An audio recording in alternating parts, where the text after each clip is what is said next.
Chapter 27 My dear Mr. Pip, I write this by request of Mr. Gargery, for to let you know that he is going to London in company with Mr. Wopsle, and would be glad, if agreeable, to be allowed to see you. He would call at Barnard's Hotel Tuesday morning at 9 o'clock, when if not agreeable please leave word. Your poor sister is much the same as when you left. We talk of you in the kitchen every night, and wonder what you are saying and doing. Now considered in the light of a liberty, excuse it for the love of poor old days. No more, dear Mr. Pip, from your ever obliged and affectionate servant, Biddy. P.S. He wishes me most particular to write what larks. He says you will understand, I hope, and do not doubt it will be agreeable to see him, evening though a gentleman, for you had ever a good heart, and he is a worthy man. I have read him all, excepting only the last little sentence, and he wishes me most particular to write again what larks. I received this letter by the post on Monday morning, and therefore its appointment was for next day. Let me confess exactly with what feelings I looked forward to Joe's coming, not with pleasure, though I was bound to him by so many ties, no, with considerable disturbance, some mortification, and a keen sense of incongruity. If I could have kept him away by paying money, I certainly would have paid money. My greatest reassurance was that he was coming to Barnard's Inn, not to Hammersmith, and consequently would not fall in Bentley Drummle's way. I had little objection to his being seen by Herbert or his father, for both of whom I had a respect,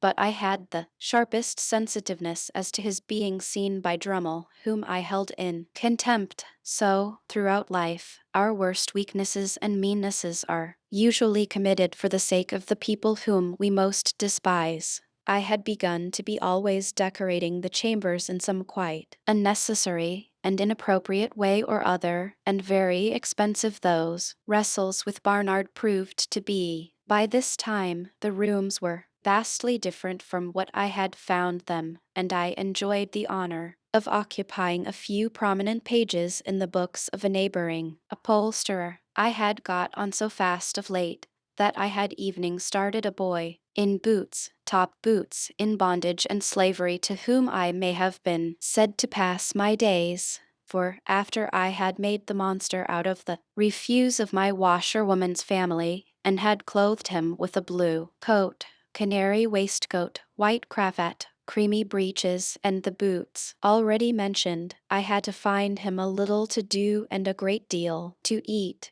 and with both of those horrible requirements he haunted my existence.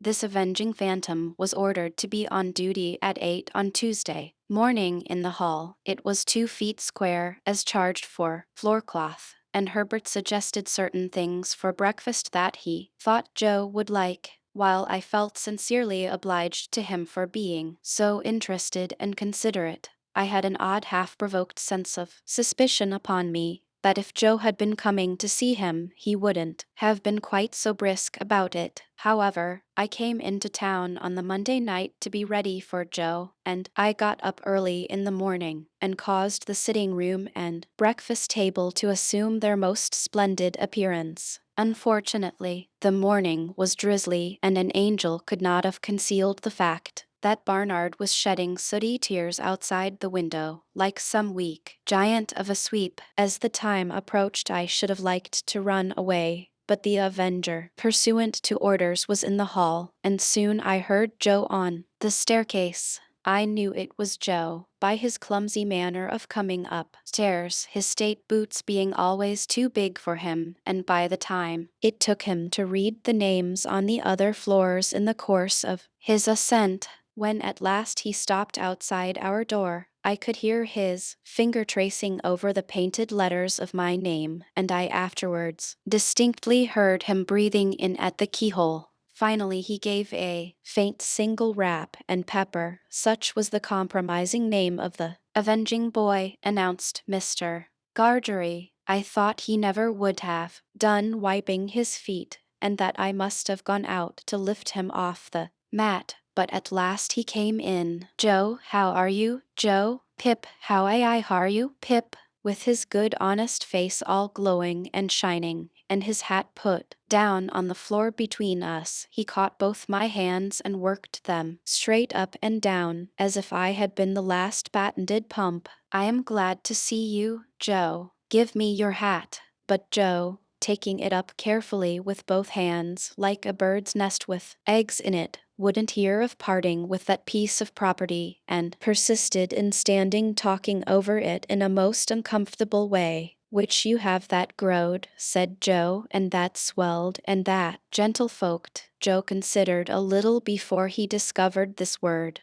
As to be sure you are a honor to your king and country. And you, Joe, look wonderfully well. Thank God, said Joe. I'm a careful to most. And your sister, she's no worse than she were. And Biddy, she's ever right and ready. And all friends is no backarder, if not no forwarder. 'Cept in Wopsle, he's had a drop. All this time still with both hands taking great care of the bird's nest. Joe was rolling his eyes round and round the room, and round the flowered pattern of my dressing gown. Had a drop, Joe? Why, yes, said Joe, lowering his voice. He's left the church and went into the play acting, which the play acting have likeways brought him to London along with me. And his wish were, said Joe, getting the bird's nest under his left arm for the moment, and groping in it for an egg with his right, if no offense, as I would and you that. I took what Joe gave me, and found it to be the crumpled playbill of a small metropolitan theater, announcing the first appearance, in that very week, of the celebrated provincial amateur of Rossian renown,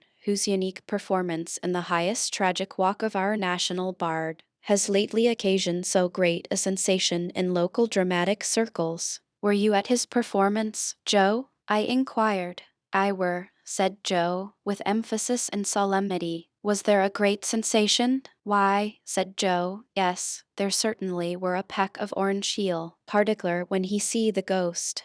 Though I put it to yourself, sir, whether it were calculated to keep a man up to his work with a good heart, to be continually cutting in between him and the ghost with, Amen. A man may have had a misfortune and been in the church, said Joe, lowering his voice to an argumentative and feeling tone, but that is no reason why you should put him out at such a time, which I mean to say, if the ghost of a man's own father cannot be allowed to claim his attention, what can, sir? Still more, when his mourning at is unfortunately made so small as that the weight of the black feathers brings it off. Try to keep it on how you may. A ghost-seeing effect in Joe's own countenance informed me that Herbert had entered the room, so I presented Joe to Herbert, who held out his hand, but Joe backed from it and held on by the bird's nest. Your servant, sir, said Joe, which I hope as you and Pip hear his. I fell on the Avenger, who was putting some toast on table, and so plainly denoted an intention to make that young gentleman one of the family, that I frowned it down and confused him more. I mean to say, you two gentlemen, which I hope as you get your elfs in this close spot, for the present may be a wery good inn, according to London opinions, said Joe, confidentially, and I believe its character do stand but I wouldn't keep a pig in it myself, not in the case that I wished him to fat and wholesome and to eat with a meller flavor on him. Having borne this flattering testimony to the merits of our dwelling place, and having incidentally shown this tendency to call me, sir, Joe, being invited to sit down to table, looked all round the room for a suitable spot on which to deposit his hat, as if it were only on some very few rare substances in nature that it could find a resting place, and ultimately stood it on an extreme corner of the chimney-piece, from which it ever afterwards fell off at intervals. Do you take tea or coffee, Mr. Gargery? Asked Herbert, who always presided of a morning. Thank'ee, sir, said Joe, stiff from head to foot. I'll take whichever is most agreeable to yourself. What do you say to coffee? Thank'ee, sir, returned Joe, evidently dispirited by the proposal. Since you are so kind as make choice of coffee, I will not run contrary to your own opinions. But don't you never find it a little eating? Say tea then, said Herbert, pouring it out. Here Joe's hat tumbled off the mantelpiece, and he started out of his chair and picked it up and fitted it to the same exact spot, as if it were an absolute point of good breeding that it should tumble off again soon. When did you come to town, Mr. Gargery? Were it yesterday afternoon? Said Joe, after coughing behind his hand, as if he had had time to catch the whooping cough since he came. No, it were not. Yes, it were. Yes, it were yesterday afternoon, with an appearance of mingled wisdom, relief, and strict impartiality. Have you seen anything of London yet? Why, yes, sir, said Joe. Me and Wopsle went off straight to look at the blacking Waris.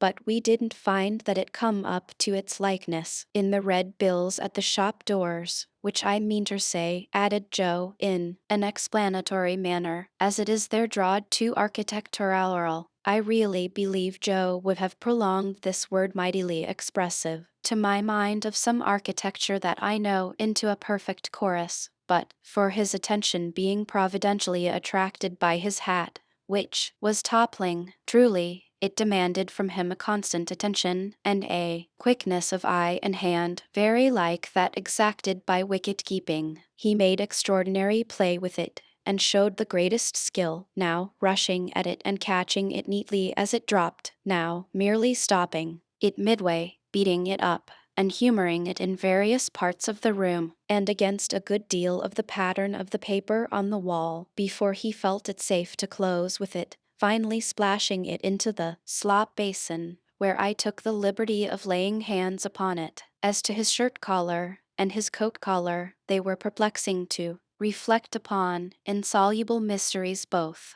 Why should a man scrape himself to that extent before he could consider himself full dressed? Why should he suppose it necessary to be purified by suffering for his holiday clothes? Then he fell into such unaccountable fits of meditation, with his fork midway between his plate and his mouth, had his eyes attracted in such strange directions, was afflicted with such remarkable coughs, sat so far from the table, and dropped so much more than he ate, and pretended that he hadn't dropped it, that I was heartily glad when Herbert left us for the city. I had neither the good sense nor the good feeling to know that this was all my fault, and that if I had been easier with Joe, Joe would have been easier with me. I felt impatient of him and out of temper with him, in which condition he heaped coals of fire on my head. Us two being now alone, sir, began Joe. Joe, I interrupted,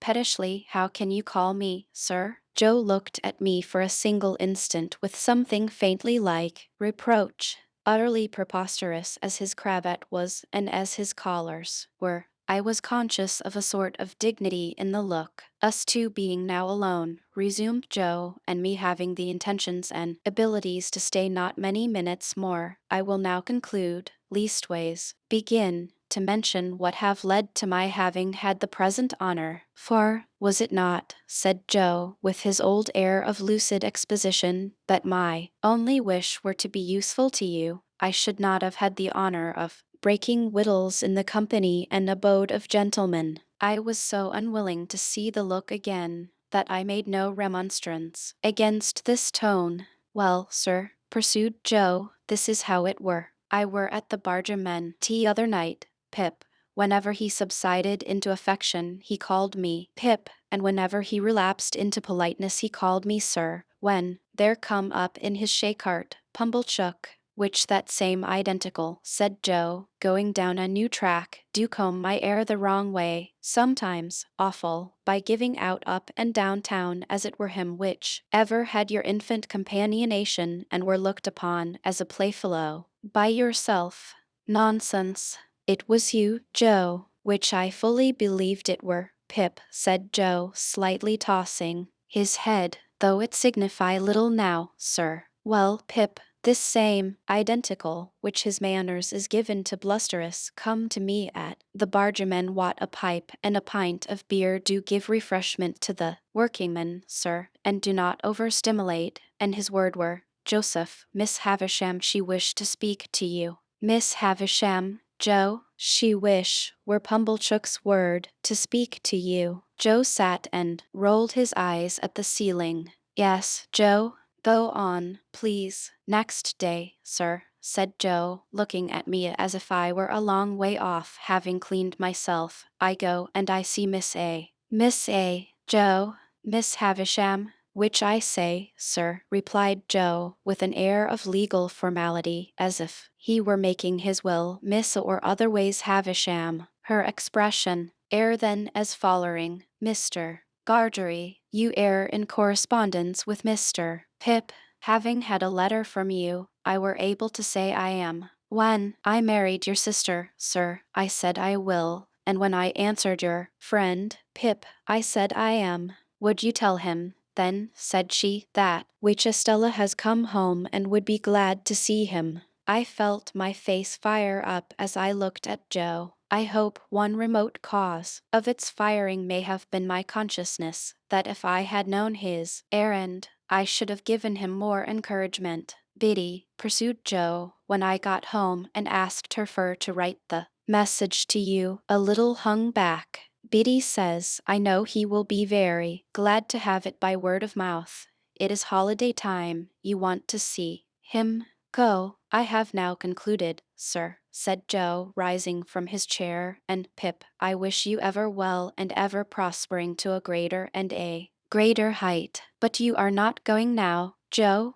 Yes, I am, said Joe. But you are coming back to dinner, Joe? No, I am not, said Joe. Our eyes met, and all the sir melted out of that manly heart as he gave me his hand. Pip, dear old chap, life is made of ever so many partings welded together, as I may say, and one man's a blacksmith, and one's a whitesmith, and one's a goldsmith, and one's a coppersmith. Divisions among such must come, and must be met as they come. If there's been any fault at all today, it's mine. You and me is not two figures to be together in London, nor yet anywheres else but what is private, and be known and understood among friends. It ain't that I'm proud, but that I want to be right, as you shall never see me no more in these clothes. I'm wrong in these clothes. I'm wrong out of the forge, the kitchen, or off th meshes.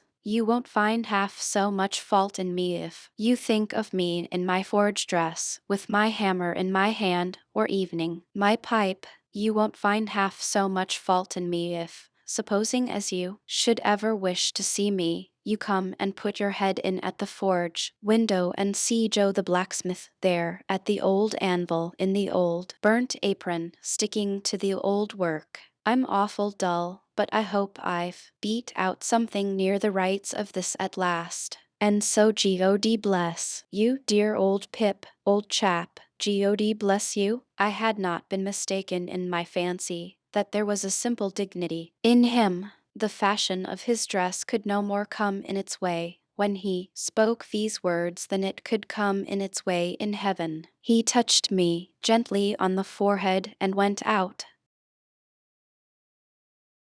Chapter 28. It was clear that I must repair to our town next day, and in the first flow of my repentance, it was equally clear that I must stay at Joe's. But when I had secured my box place by to-morrow's coach, and had been down to Mr. Pocket's and back, I was not by any means convinced on the last point, and began to invent reasons and make excuses for putting up at the Blue Boar. I should be an inconvenience at Joe's. I was not expected, and my bed would not be ready. I should be too far from Miss Havisham's, and she was exacting and mightn't like it. All other swindlers upon earth are nothing to the self-swindlers, and with such pretenses did I cheat myself. Surely a curious thing, that I should innocently take a bad half-crown of somebody else's manufacture is reasonable enough, but that I should knowingly reckon the spurious coin of my own make as good money. An obliging stranger, under pretence of compactly folding up my bank notes for security's sake, abstracts the notes and gives me nutshells. But what is his sleight of hand to mine?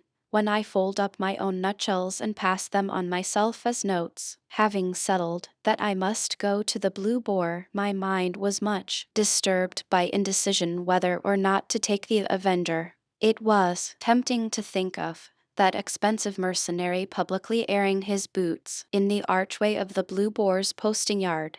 It was almost solemn to imagine him casually produced in the tailor's shop and confounding the disrespectful senses of Trabb's boy. On the other hand, Trabb's boy may worm himself into his intimacy and tell him things, or reckless and desperate wretch as I knew he could be, may hoot him in the high street. My patroness, too, may hear of him and not approve. On the whole, I resolved to leave the Avenger behind. It was the afternoon coach by which I had taken my place, and as winter had now come round, I should not arrive at my destination until 2 or 3 hours after dark. Our time of starting from the Cross Keys was 2 o'clock. I arrived on the ground with a quarter of an hour to spare, attended by the Avenger, if I may connect that expression with one who never attended on me if he could possibly help it. At that time it was customary to carry convicts down to the dockyards by stagecoach, as I had often heard of them in the capacity of outside passengers, and had more than once seen them on the high road dangling their ironed legs over the coach roof. I had no cause to be surprised when Herbert, meeting me in the yard, came up and told me there were 2 convicts going down with me. But I had a reason, that was an old reason, now for constitutionally faltering whenever I heard the word convict. You don't mind them, Handel, said Herbert. Oh no, I thought you seemed as if you didn't like them. I can't pretend that I do like them, and I suppose you don't particularly, but I don't mind them. See, there they are, said Herbert, coming out of the tap. What a degraded and vile sight it is. They had been treating their guard, I suppose, for they had a jailer with them, and all 3 came out wiping their mouths on their hands. The 2 convicts were handcuffed together,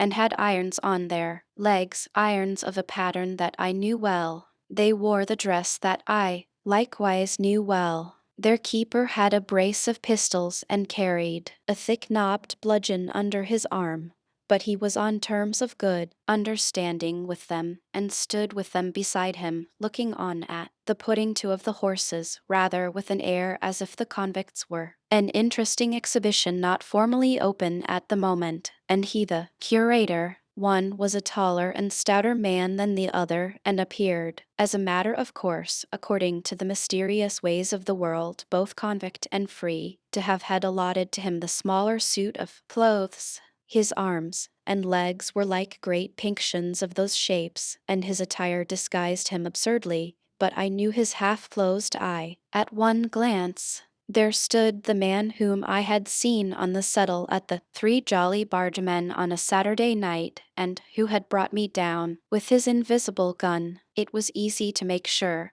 but as yet he knew me no more than if he had never seen me in his life. He looked across at me, and his eye appraised my watch chain, and then he incidentally spat and said something to the other convict, and they laughed and slewed themselves round with a clink of their coupling manacle, and looked at something else. The great numbers on their backs as if they were street doors, their coarse mangy, ungainly outer surface as if they were lower animals, their ironed legs apologetically garlanded with pocket handkerchiefs, and the way in which all present looked at them and kept from them, made them, as Herbert had said, a most disagreeable and degraded spectacle. But this was not the worst of it. It came out that the whole of the back of the coach had been taken by a family removing from London, and that there were no places for the 2 prisoners but on the seat in front, behind the coachman. Upon this, a choleric gentleman, who had taken the 4th place on that seat, flew into a most violent passion, and said that it was a breach of contract to mix him up with such villainous company, and that it was poisonous and pernicious and infamous and shameful, and I don't know what else.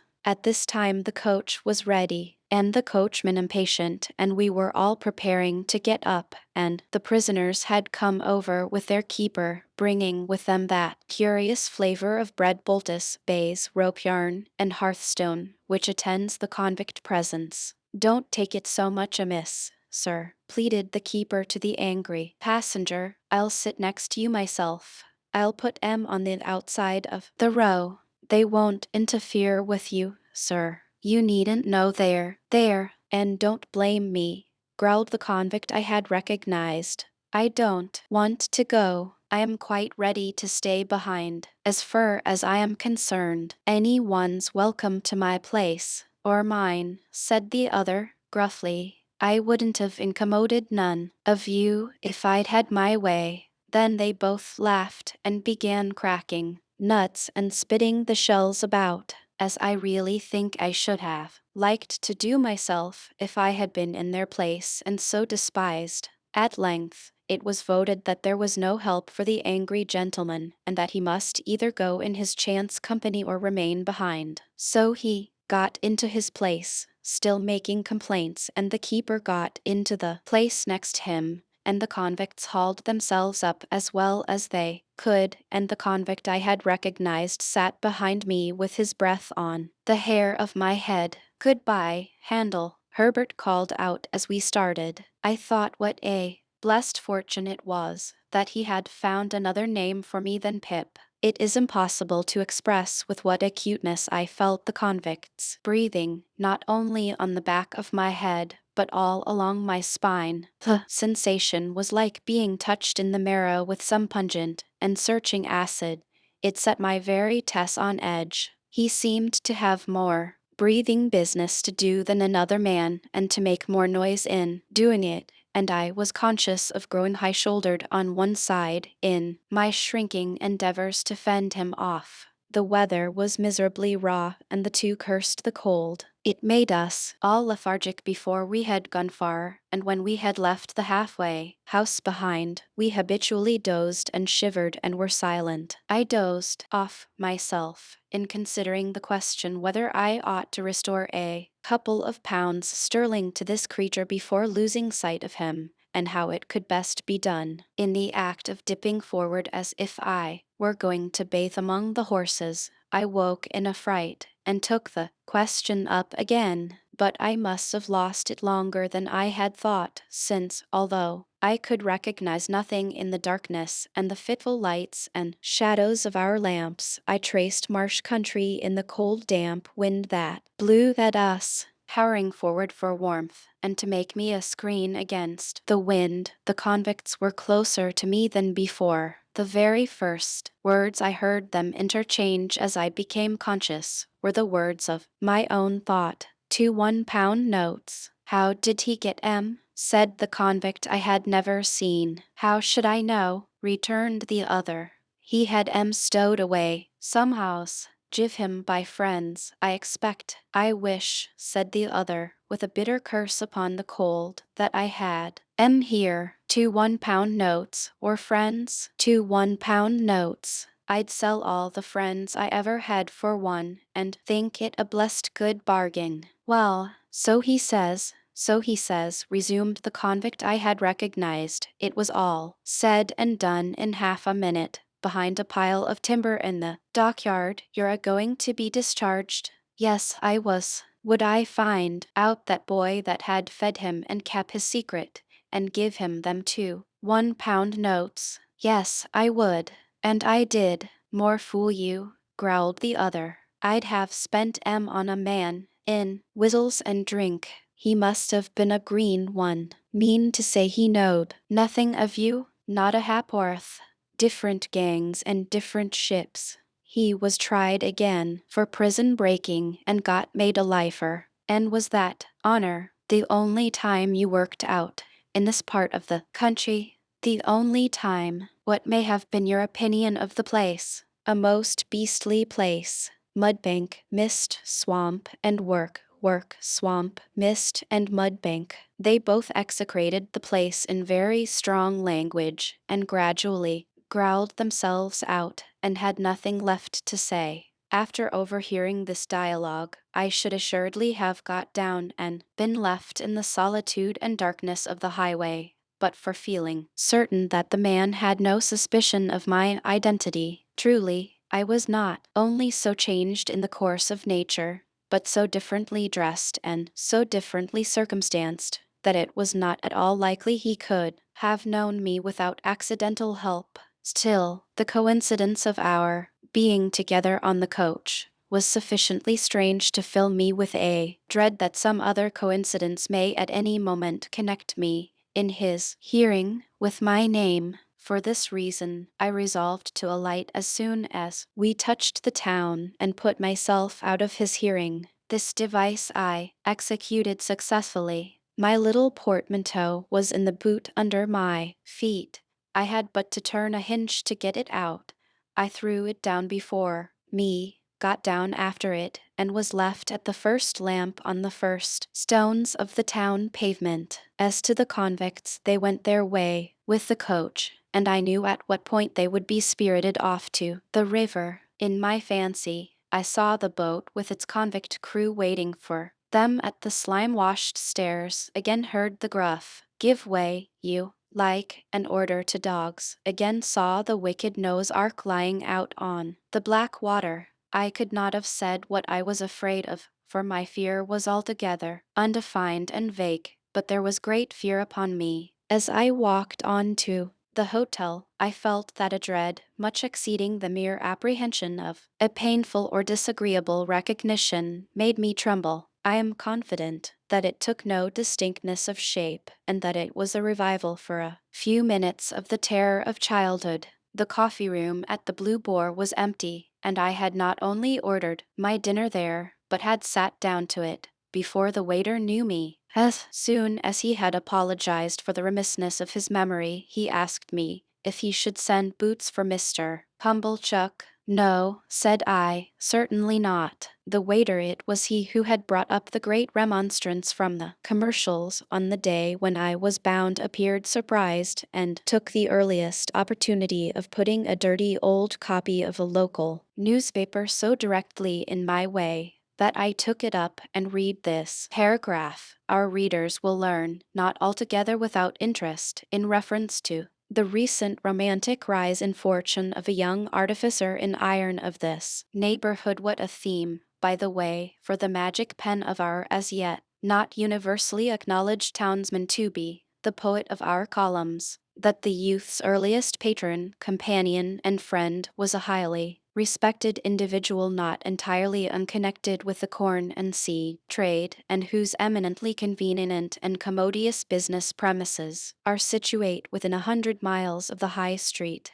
It is not wholly irrespective of our personal feelings that we record him as the mentor of our young Telemachus, for it is good to know that our town produced the founder of the latter's fortunes. Does the thought-contracted brow of the local sage or the lustrous eye of local beauty inquire whose fortunes? We believe that Quintin Matses was the blacksmith of Antwerp. Verb. Sap.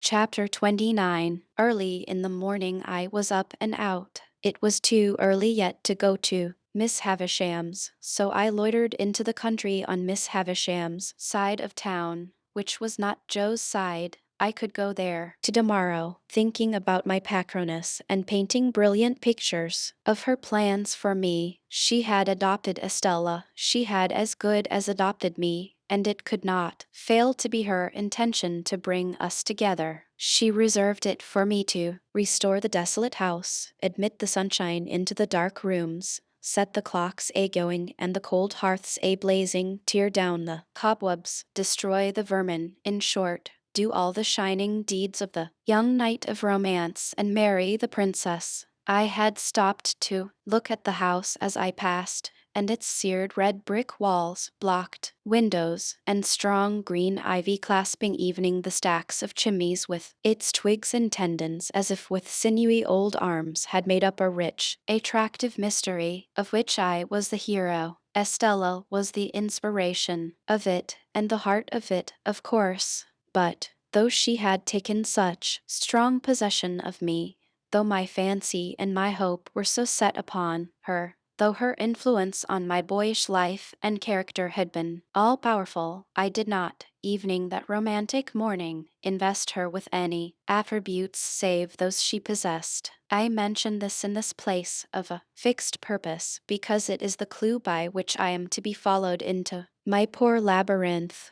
According to my experience, the conventional notion of a lover cannot be always true. The unqualified truth is that when I loved Estella with the love of a man, I loved her simply because I found her irresistible. Once for all, I knew to my sorrow, often and often, if not always, that I loved her against reason, against promise, against peace, against hope, against happiness, against all discouragement that could be. Once for all, I loved her none the less, because I knew it, and it had no more influence in restraining me than if I had devoutly believed her to be human perfection. I so shaped out my walk as to arrive at the gate at my old time. When I had rung at the bell with an unsteady hand, I turned my back upon the gate, while I tried to get my breath and keep the beating of my heart moderately quiet. I heard the side door open and steps come across the courtyard, but I pretended not to hear. Evening, when the gate swung on its rusty hinges, being at last touched on the shoulder, I started and turned. I started, much more naturally than, to find myself confronted by a man in a sober, gray dress, the last man I should have expected to see in that place of porter at Miss Havisham's door. Orlick, ah, young master, there's more changes than yours. But come in, come in. It's opposed to my orders to hold the gate open. I entered and he swung it, and locked it, and took the key out. Yes, said he, facing round, after doggedly preceding me a few steps towards the house. Here I am. How did you come here? I come her, he retorted, on my legs. I had my box brought alongside me in a barrow. Are you here for good? I ain't here for harm, young master, I suppose. I was not so sure of that. I had leisure to entertain the retort in my mind, while he slowly lifted his heavy glance from the pavement, up my legs and arms, to my face. Then you have left the forge? I said. Do this look like a forge? Replied Orlick, sending his glance all round him with an air of injury. Now, do it look like it? I asked him how long he had left Gargery's forge. One day is so like another here, he replied, that I don't know, without casting it up. However, I come here some time since you left. I could have told you that, Orlick. Ah, said he, dryly, but then you've got to be a scholar. By this time we had come to the house, where I found his room to be one just within the side door, with a little window in it looking on the courtyard. In its small proportions, it was not unlike the kind of place usually assigned to a gate porter in Paris. Certain keys were hanging on the wall, too, which he now added the gate key, and his patchwork-covered bed was in a little inner division or recess. The whole had a slovenly, confined, and sleepy look, like a cage for a human dormouse, while he, looming dark and heavy in the shadow of a corner by the window, looked like the human dormouse for whom it was fitted up, as truly he was. I never saw this room before, I remarked, but there used to be no porter here. No, said he, not till it got about that there was no protection on the premises, and it come to be considered dangerous with convicts and tag and rag and bobtail going up and down. And then I was recommended to the place as a man who could give another man as good as he brought, and I took it. It's easier than bellowsing and hammering. That's loaded, that is. My eye had been caught by a gun with a brass-bound stock over the chimney-piece, and his eye had followed mine. Well, said I, not desirous of more conversation, shall I go up to Miss Havisham? Burn me, if I know, he retorted, first stretching himself and then shaking himself. My orders ends here, young master. I give this here bell a rap with this here hammer, and you go on along the passage till you meet somebody. I am expected, I believe. Burn me twice over, if I can say, said he. Upon that, I turned down the long passage which I had first trodden in my thick boots, and he made his bell sound. At the end of the passage, while the bell was still reverberating, I found Sarah Pocket, who appeared to have now become constitutionally green and yellow by reason of me. "Oh," said she, "you, is it, Mr. Pip?" "It is, Miss Pocket. I am glad to tell you that Mr. Pocket and family are all well." "Are they any wiser?" said Sarah with a dismal shake of the head. "They had better be wiser than well." "Ah, Matthew, you know your way, sir?" "Tolerably, for I had gone up the staircase in the dark many a time. I ascended it now, in lighter boots than of yore, and tapped in my old way at the door of Miss Havisham's room. Pip's rap, I heard her say immediately, "Come in, Pip." She was in her chair near the old table, in the old dress, with her two hands crossed on her stick, her chin resting on them, and her eyes on the fire, sitting near her, with the white shoe that had never been worn in her hand, and her head bent as she looked at it, was an elegant lady whom I had never seen. "Come in, Pip," Miss Havisham continued to mutter, without looking round or up. "Come in, Pip. How do you do, Pip? So you kiss my hand as if I were a queen, eh? Well," she looked up at me suddenly, only moving her eyes, and repeated in a grimly playful manner, "Well, I heard, Miss Havisham," said I, rather at a loss, "that you were so kind as to wish me to come and see you,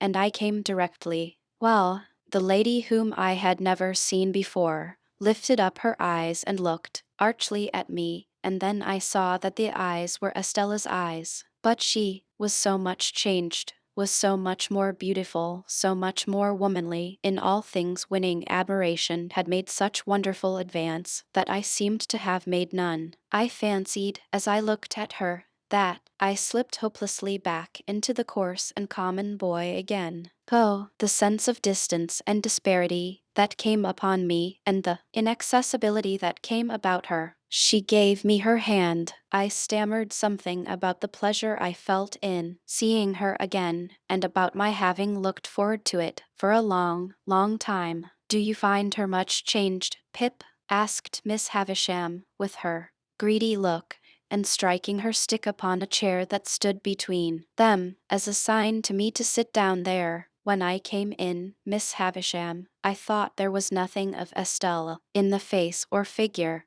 but now it all settles down so curiously into the old." "What, you are not going to say into the old Estella?" Miss Havisham interrupted. "She was proud and insulting, and you wanted to go away from her. Don't you remember? I said confusedly that that was long ago, and that I knew no better then, and the like." Estella smiled with perfect composure, and said she had no doubt of my having been quite right, and of her having been very disagreeable. "Is he changed?" Miss Havisham asked her. "Very much," said Estella, looking at me. "Less coarse and common?" said Miss Havisham, playing with Estella's hair. Estella laughed, and looked at the shoe in her hand, and laughed again, and looked at me, and put the shoe down. She treated me as a boy still, but she lured me on. We sat in the dreamy room among the old strange influences which had so wrought upon me, and I learned that she had but just come home from France, and that she was going to London. Proud and wilful as of old, she had brought those qualities into such subjection to her beauty that it was impossible and out of nature, or I thought so, to separate them from her beauty. Truly, it was impossible to dissociate her presence from all those wretched hankerings after money and gentility that had disturbed my boyhood, from all those ill-regulated aspirations that had first made me ashamed of home and Joe, from all those visions that had raised her face in the glowing fire, struck it out of the iron on the anvil, extracted it from the darkness of night to look in at the wooden window of the forge, and flit away. In a word, it was impossible for me to separate her, in the past or in the present, from the innermost life of my life. It was settled that I should stay there all the rest of the day and return to the hotel at night and to London to the morrow. When we had conversed for a while, Miss Havisham sent us two out to walk in the neglected garden. On our coming in soon, she said I should wheel her about a little as in times of yore. So Estella and I went out into the garden by the gate through which I had strayed to my encounter with the pale young gentleman, now Herbert. I, trembling in spirit and worshipping the very hem of her dress, she, quite composed and most decidedly not worshipping the hem of mine. As we drew near to the place of encounter, she stopped and said, I must have been a singular little creature to hide and see that fight that day, but I did, and I enjoyed it very much. You rewarded me very much. Did I? She replied, in an incidental and forgetful way. I remember I entertained a great objection to your adversary, because I took it ill that he should be brought here to pester me with his company. He and I are great friends now. Are you? I think I recollect, though, that you read with his father? Yes. I made the admission with reluctance, for it seemed to have a boyish look, and she already treated me more than enough like a boy. Since your change of fortune and prospects, you have changed your companions, said Estella. Naturally, said I, and necessarily, she added, in a haughty tone. What was fit company for you once would be quite unfit company for you now. In my conscience, I doubt very much whether I had any lingering intention left of going to see Joe, but if I had, this observation put it to flight. You had no idea of your impending good fortune in those times? Said Estella, with a slight wave of her hand, signifying in the fighting times. Not the least.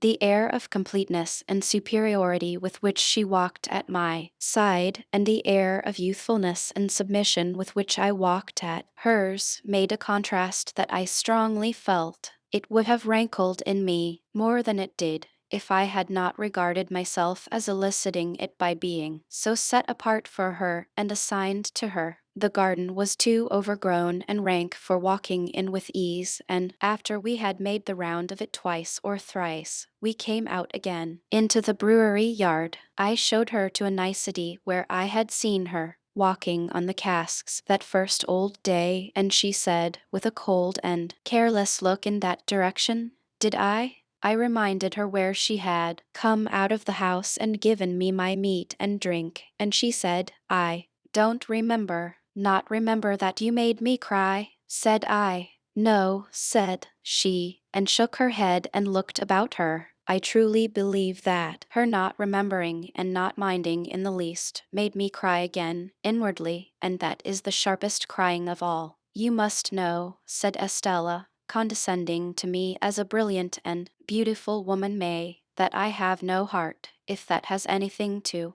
do with my memory. I got through some jargon to the effect that I took the liberty of doubting that I knew better, that there could be no such beauty without it. Oh, I have a heart to be stabbed in or shot in, I have no doubt, said Estella, and of course if it ceased to beat I should cease to be, but you know what I mean. I have no softness there, no sympathy, sentiment, nonsense. What was it that was borne in upon my mind when she stood still and looked attentively at me? Anything that I had seen in Miss Havisham? No. In some of her looks and gestures there was that tinge of resemblance to Miss Havisham which may often be noticed to have been acquired by children from grown person with whom they have been much associated and secluded, and which, when childhood is past, will produce a remarkable occasional likeness of expression between faces that are otherwise quite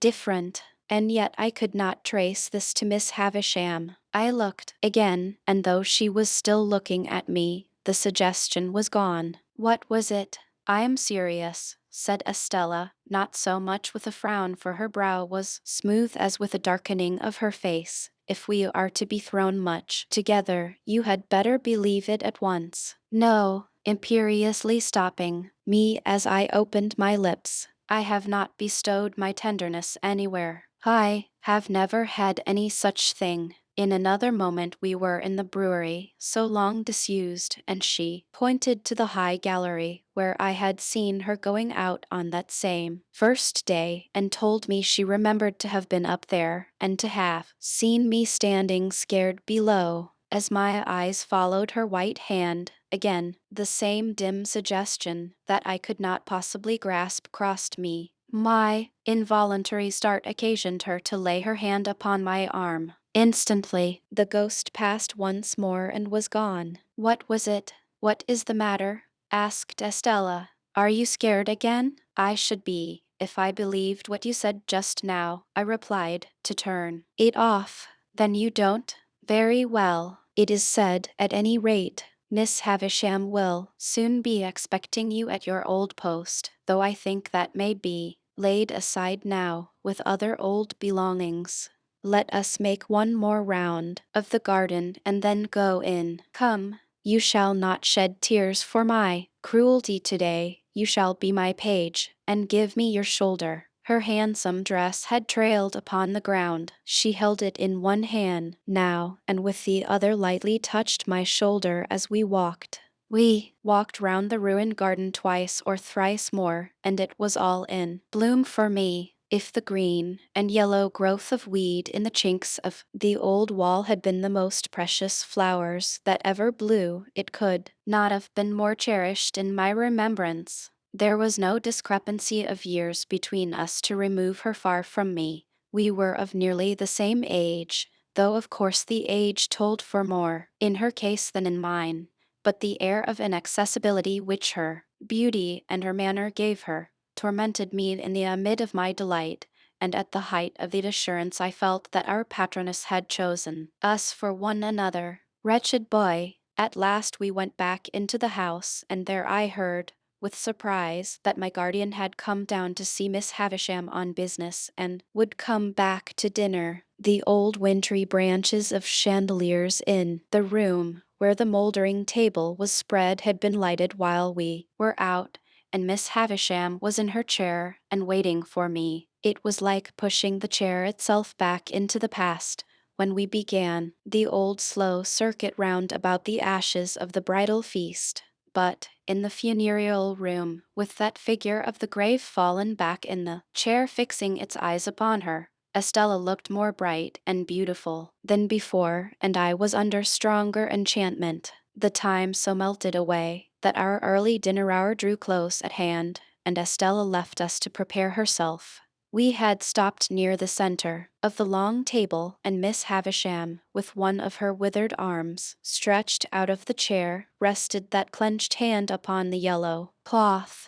As Estella looked back over her shoulder before going out at the door, Miss Havisham kissed that hand to her with a ravenous intensity that was of its kind quite dreadful. Then, Estella being gone and we two left alone, she turned to me and said in a whisper, "Is she beautiful, graceful, well grown? Do you admire her? Everybody must who sees her. Miss Havisham." She drew an arm round my neck and drew my head close down to hers as she sat in the chair. "Love her, love her, love her. How does she use you?" Before I could answer, if I could have answered so difficult a question at all, she repeated, "Love her, love her, love her. If she favors you, love her. If she wounds you, love her. If she tears your heart to pieces, and as it gets older and stronger it will tear deeper, love her, love her, love her." Never had I seen such passionate eagerness as was joined to her utterance of these words. I could feel the muscles of the thin arm round my neck swell with the vehemence that possessed her. Hear me, Pip. I adopted her to be loved. I bred her and educated her to be loved. I developed her into what she is that she may be loved. Love her. She said the word often enough, and there could be no doubt that she meant to say it. But if the often repeated word had been hate instead of love, despair, revenge, dire death, it could not have sounded from her lips more like a curse. "I'll tell you," said she, in the same hurried, passionate whisper, "what Real love is. It is blind devotion, unquestioning self-humiliation, utter submission, trust and belief against yourself and against the whole world, giving up your whole heart and soul to the smiter, as I did when she came to that, and to a wild cry that followed that, I caught her round the waist. For she rose up in the chair, in her shroud of a dress, and struck at the air as if she would as soon have struck herself against the wall and fallen dead. All this passed in a few seconds. As I drew her down into her chair, I was conscious of a scent that I knew, and turning, saw my guardian in the room. He always carried, I have not yet mentioned it, I think, a pocket handkerchief of rich silk and of imposing proportions, which was of great value to him in his profession. I have seen him so terrify a client or a witness by ceremoniously unfolding this pocket handkerchief, as if he were immediately going to blow his nose, and then pausing, as if he knew he should not have time to do it before such client or witness committed himself, that the self-committal has followed directly, quite as a matter of course. When I saw him in the room he had this expressive pocket handkerchief in both hands, and was looking at us. On meeting my eye, he said plainly, by a momentary and silent pause, in that attitude, truly singular, and then put the handkerchief to its right use with wonderful effect. Miss Havisham had seen him as soon as I, and was like everybody else afraid of him. She made a strong attempt to compose herself, and stammered that he was as punctual as ever. As punctual as ever, he repeated, coming up to us. How do you do, Pip? Shall I give you a ride, Miss Havisham? Once round, and so you are here, Pip? I told him, when I had arrived, and how Miss Havisham had wished me to come and see Estella, to which he replied, "Ah, very fine young lady." Then he pushed Miss Havisham in her chair before him, with one of his large hands, and put the other in his trousers pocket as if the pocket were full of secrets.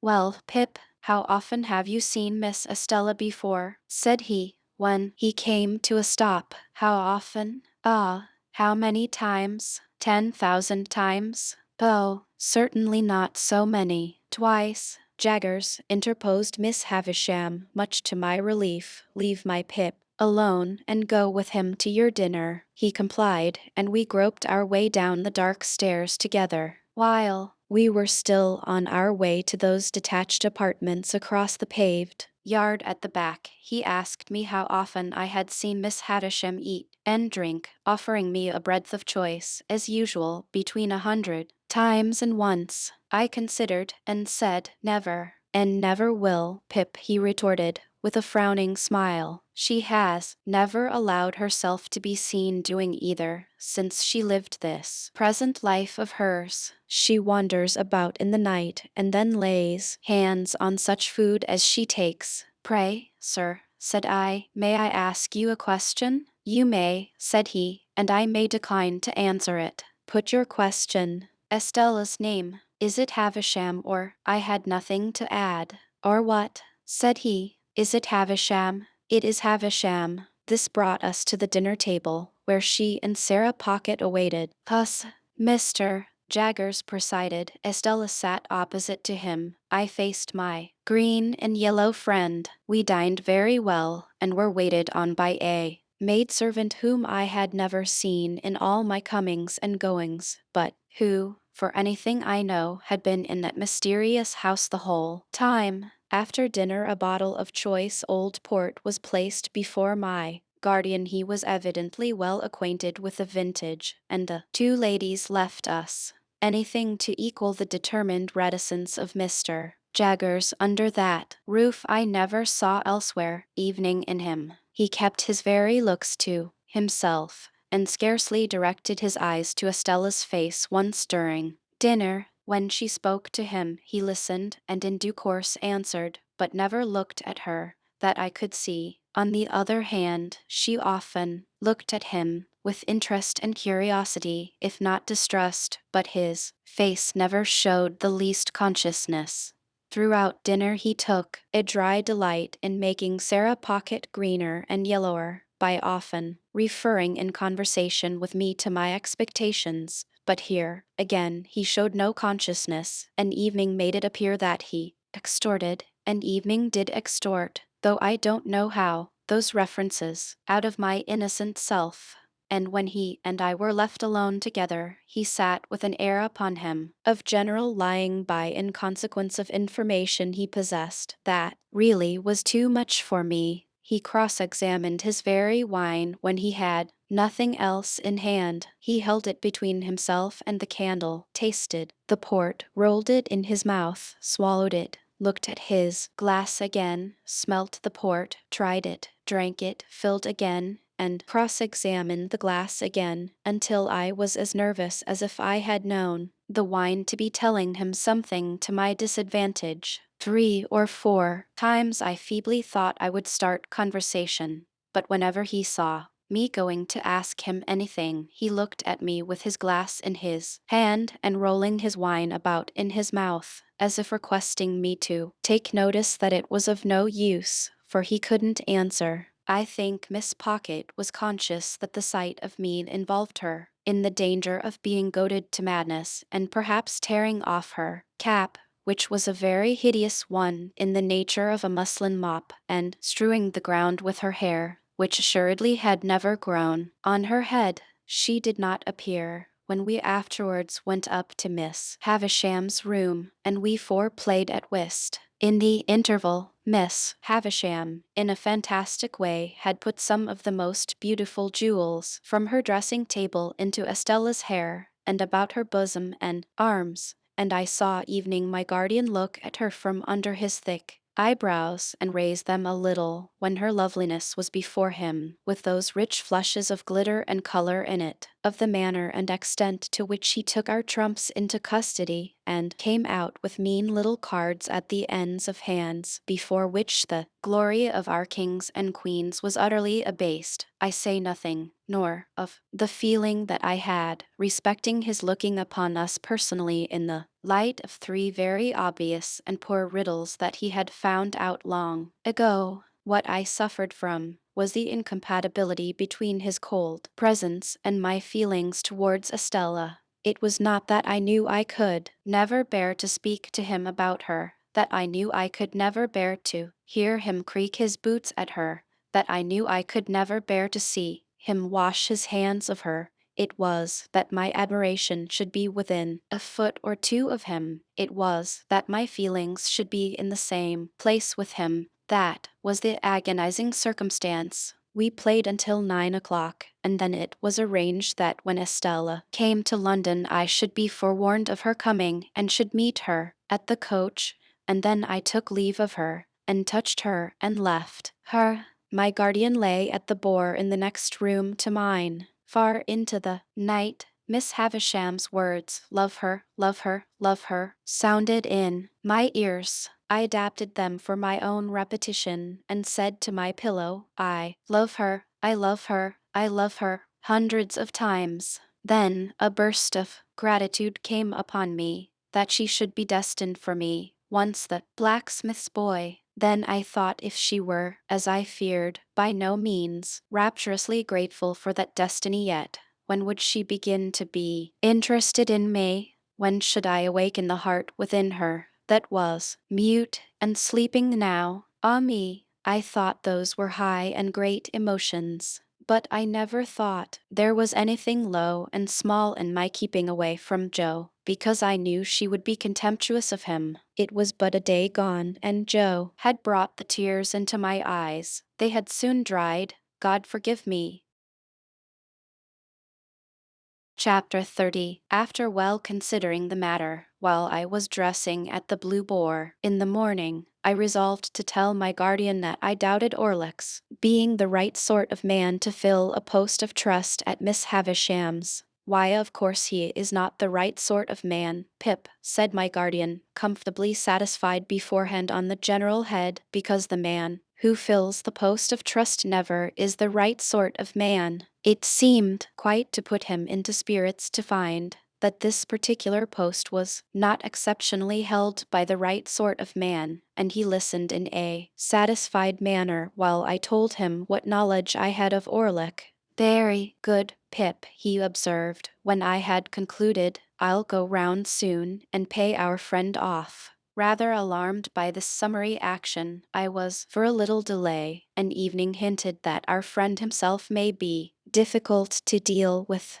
"Oh no, he won't," said my guardian, making his pocket handkerchief point with perfect confidence. I should like to see him argue the question with me, as we were going back together to London by the midday coach, and as I breakfasted under such tears of Pumblechook that I could scarcely hold my cup. This gave me an opportunity of saying that I wanted a walk, and that I would go on along the London road while Mr. Jaggers was occupied, if he would let the coachman know that I would get into my place when overtaken. I was thus enabled to fly from the Blue Boar immediately after breakfast, by then making a loop of about a couple of miles into the open country at the back of Pumblechook's premises. I got round into the High Street again, a little beyond that pitfall, and felt myself in comparative security. It was interesting to be in the quiet old town once more, and it was not disagreeable to be here and there suddenly recognized and stared after.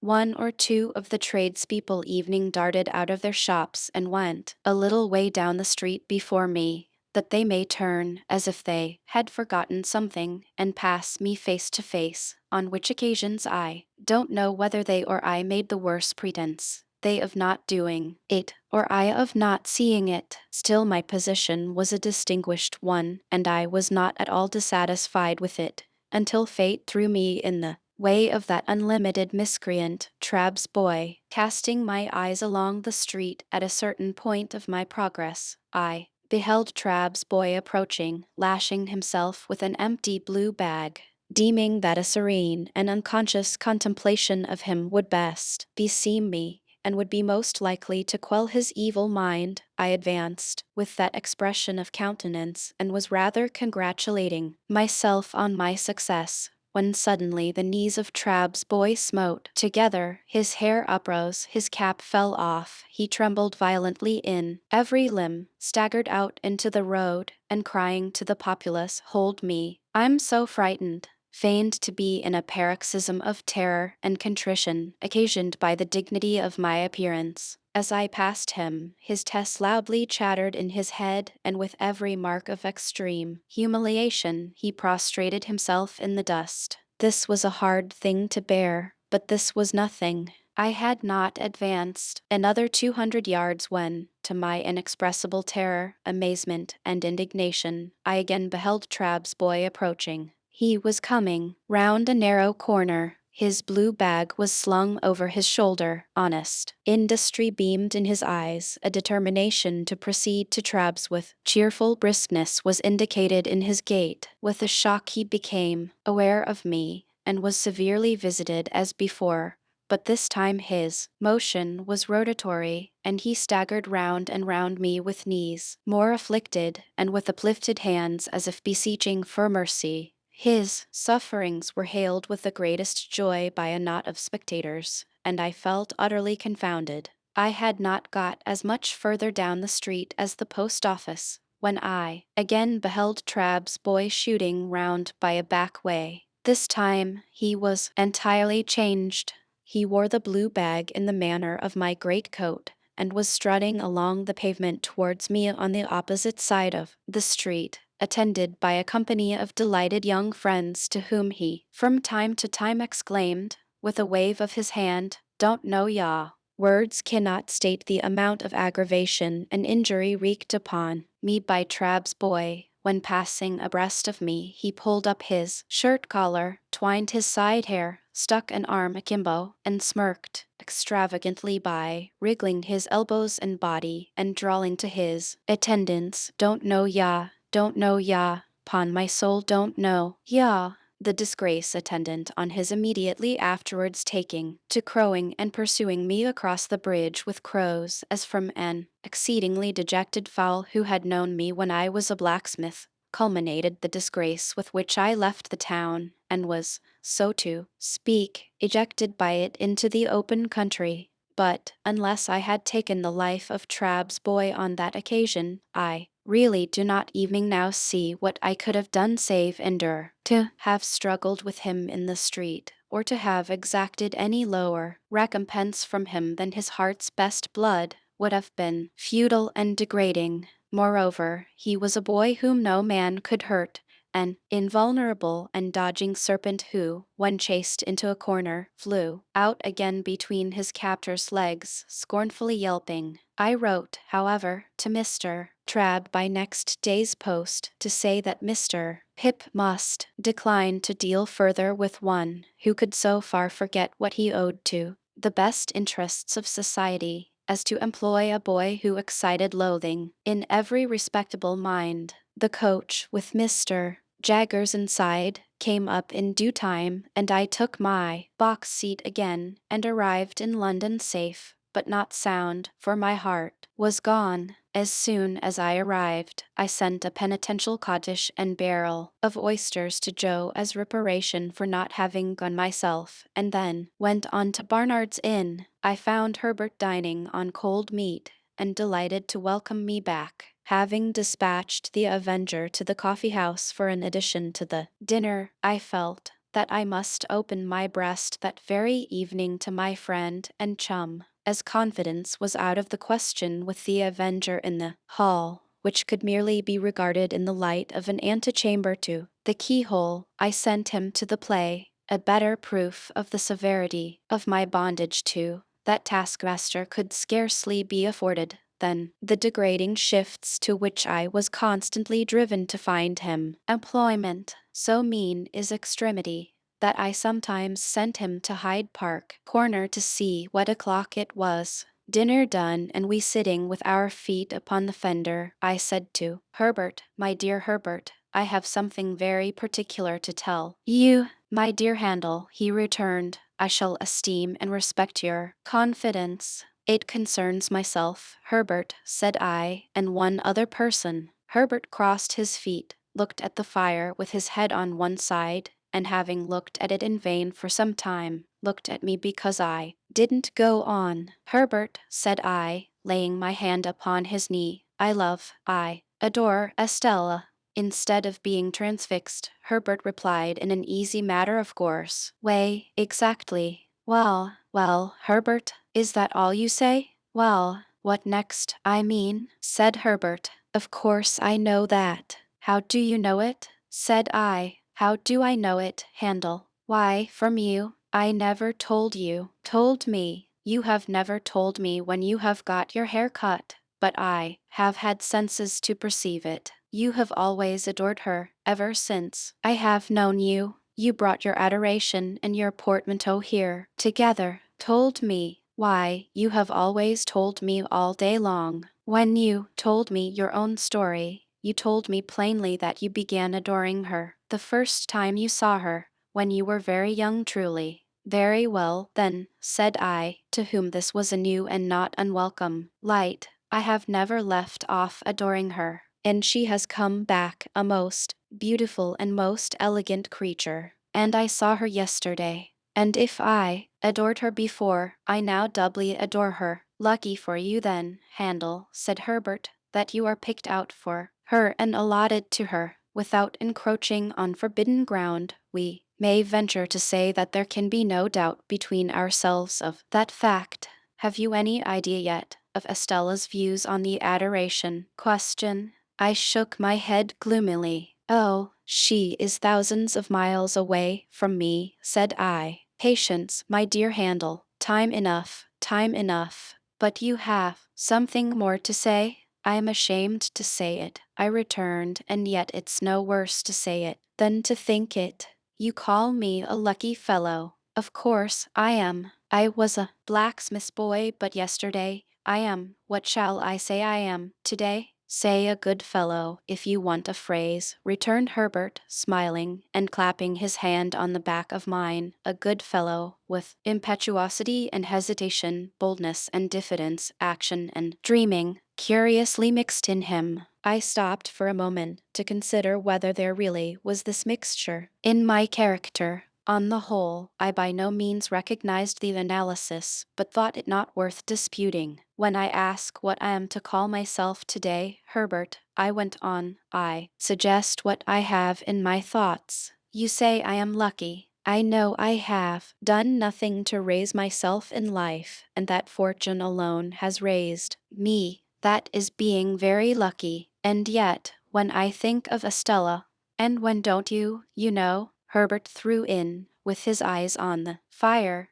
which I thought kind and sympathetic of him. Then, my dear Herbert, I cannot tell you how dependent and uncertain I feel and how exposed to hundreds of chances. Avoiding forbidden ground as you did just now, I may still say that on the constancy of one person naming no person all my expectations depend, and at the best, how indefinite and unsatisfactory, only to know so vaguely what they are. In saying this, I relieved my mind of what had always been there, more or less, though no doubt most since yesterday. Now, Handel, Herbert replied, in his gay, hopeful way, it seems to me that in the despondency of the tender passion, we are looking into our gift horse's mouth with a magnifying glass. Likewise, it seems to me that, concentrating our attention on the examination, we altogether overlook one of the best points of the animal. Didn't you tell me that your guardian, Mr. Jaggers, told you in the beginning that you were not endowed with expectations only? And evening if he had not told you so, though that is a very large if, I grant, could you believe that of all men in London, Mr.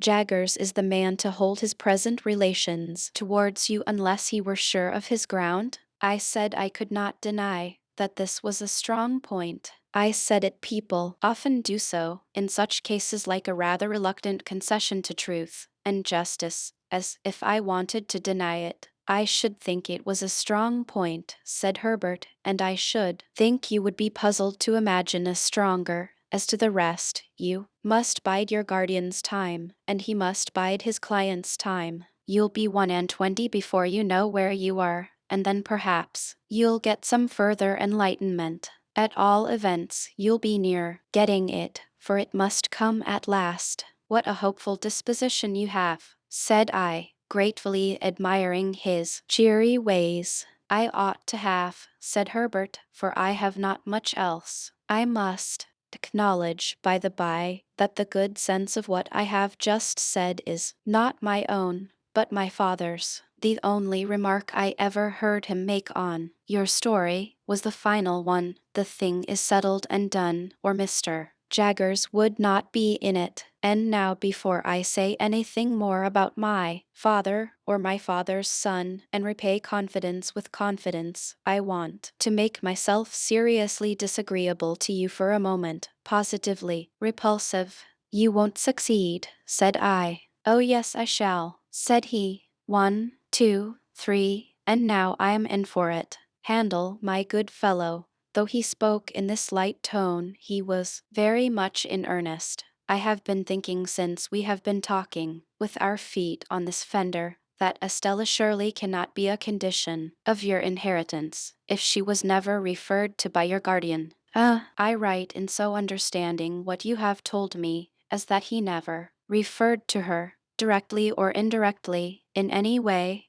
never even hinted, for instance, that your patron may have views as to your marriage, ultimately, never. Now, Handel, I am quite free from the flavor of sour grapes, upon my soul and honor, not being bound to her. Can you not detach yourself from her? I told you I should be disagreeable. I turned my head aside, for, with a rush and a sweep, like the old marsh winds coming up from the sea, a feeling like that which had subdued me on the morning when I left the forge, when the mists were solemnly rising, and when I laid my hand upon the village finger-post, smote upon my heart again. There was silence between us for a little while. Yes, but my dear Handel, Herbert went on, as if we had been talking instead of silent, its having been so strongly rooted in the breast of a boy whom nature and circumstances made so romantic, renders it very serious. Think of her bringing up, and think of Miss Havisham. Think of what she is herself now. I am repulsive and you abominate me. This may lead to miserable things. I know it, Herbert, said I, with my head still turned away, but I can't help it. You can't detach yourself? No, impossible. You can't try, Handel? No, impossible. Well, said Herbert, getting up with a lively shake as if he had been asleep, and stirring the fire. Now I'll endeavor to make myself agreeable again. So he went round the room and shook the curtains out, put the chairs in their places, tidied the books and so forth that were lying about, looked into the hall, peeped into the letter box, shut the door, and came back to his chair by the fire, where he sat down, nursing his left leg in both arms. I was going to say a word or two, Handel, concerning my father and my father's son. I am afraid it is scarcely necessary for my father's son to remark that my father's establishment is not particularly brilliant in its housekeeping. There is always plenty, Herbert, said I, to say something encouraging. Oh yes, and so the dustman says, I believe, with the strongest approval, and so does the marine store shop in the back street. Gravely, Handel, for the subject is grave enough. You know how it is as well as I do. I suppose there was a time once when my father had not given matters up. But if ever there was, the time is gone. May I ask you if you have ever had an opportunity of remarking, down in your part of the country, that the children of not exactly suitable marriages are always most particularly anxious to be married? This was such a singular question that I asked him in return. Is it so? I don't know, said Herbert. That's what I want to know, because it is decidedly the case with us. My poor sister Charlotte, who was next me, and died before she was 14, was a striking example. Little Jane is the same in her desire to be matrimonially established. You may suppose her to have passed her short existence in the perpetual contemplation of domestic bliss. Little Alec in a frock has already made arrangements for his union with a suitable young person at Kew. And, truly, I think we are all engaged, except the baby. Then you are, said I. I am, said Herbert, but it's a secret. I assured him of my keeping the secret, and begged to be favored with further particulars. He had spoken so sensibly and feelingly of my weakness that I wanted to know something about his strength. May I ask the name? I said.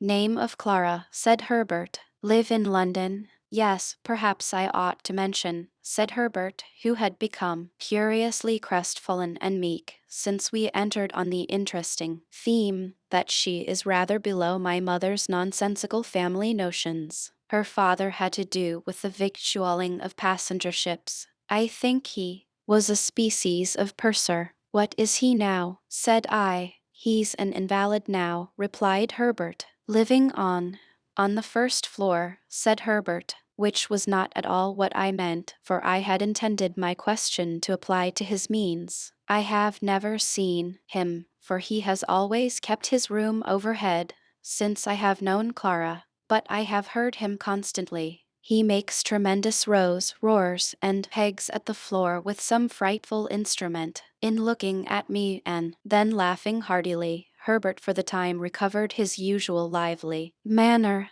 Don't you expect to see him? Said I. Oh yes, I constantly expect to see him, returned Herbert, because I never hear him without expecting him to come tumbling through the ceiling. But I don't know how long the rafters may hold. When he had once more laughed heartily, he became meek again, and told me that the moment he began to realize capital, it was his intention to marry this young lady. He added as a self-evident proposition, engendering low spirits, but you can't marry, you know, while you're looking about you. As we contemplated the fire, and as I thought what a difficult vision to realize the same capital sometimes was, I put my hands in my pockets. A folded piece of paper in one of them attracting my attention, I opened it and found it to be the playbill I had received from Joe relative to the celebrated provincial amateur of Rossian renown. And bless my heart,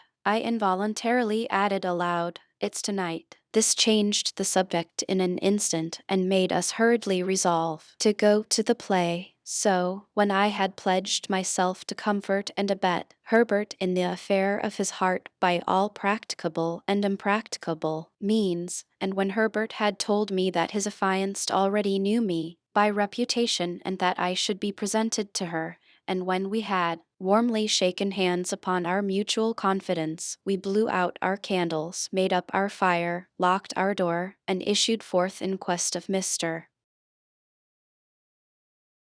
Chapter Roman 31. On our arrival in Denmark, we found the king and queen of that country elevated in 2 armchairs on a kitchen table, holding a court. The whole of the Danish nobility were in attendance, consisting of a noble boy in the wash-leather boots of a gigantic ancestor, a venerable peer, with a dirty face who seemed to have risen from the people late in life, and the Danish chivalry with a comb in its hair and a pair of white silk legs and presenting on the whole a feminine appearance. My gifted townsman stood gloomily apart, with folded arms, and I could have wished that his curls and forehead had been more probable. Several curious little circumstances transpired as the action proceeded. The late king of the country not only appeared to have been troubled with a cough at the time of his decease, but to have taken it with him to the tomb and to have brought it back. The royal phantom also carried a ghostly manuscript round its truncheon, to which it had the appearance of occasionally referring, and that too with an air of anxiety and a tendency to lose the place of reference which were suggestive of a state of mortality. It was this, I conceive, which led to the shade's being advised by the gallery to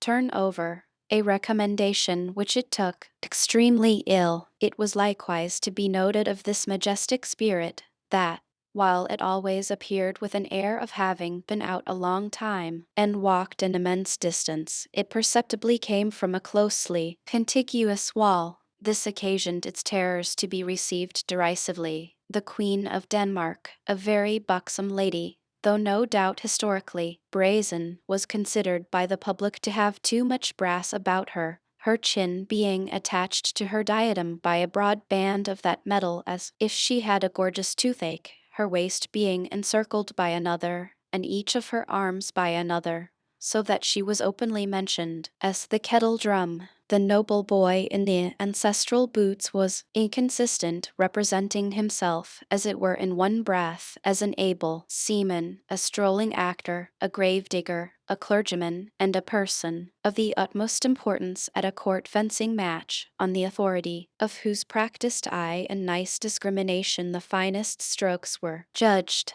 This gradually led to a want of toleration for him an evening, on his being detected in holy orders, and declining to perform the funeral service, to the general indignation taking the form of nuts. Lastly, Ophelia was a prey to such slow musical madness, that when, in course of time, she had taken off her white muslin scarf, folded it up, and buried it, a sulky man who had been long cooling his impatient nose against an iron bar in the front row of the gallery, growled, "Now the baby's put to bed, let's have supper," which, to say the least of it, was out of keeping. Upon my unfortunate townsman all these incidents accumulated with playful effect. Whenever that undecided prince had to ask a question or state a doubt, the public helped him out with it. As for example, on the question whether it was nobler in the mind to suffer, some roared yes, and some no, and some inclining to both opinions said,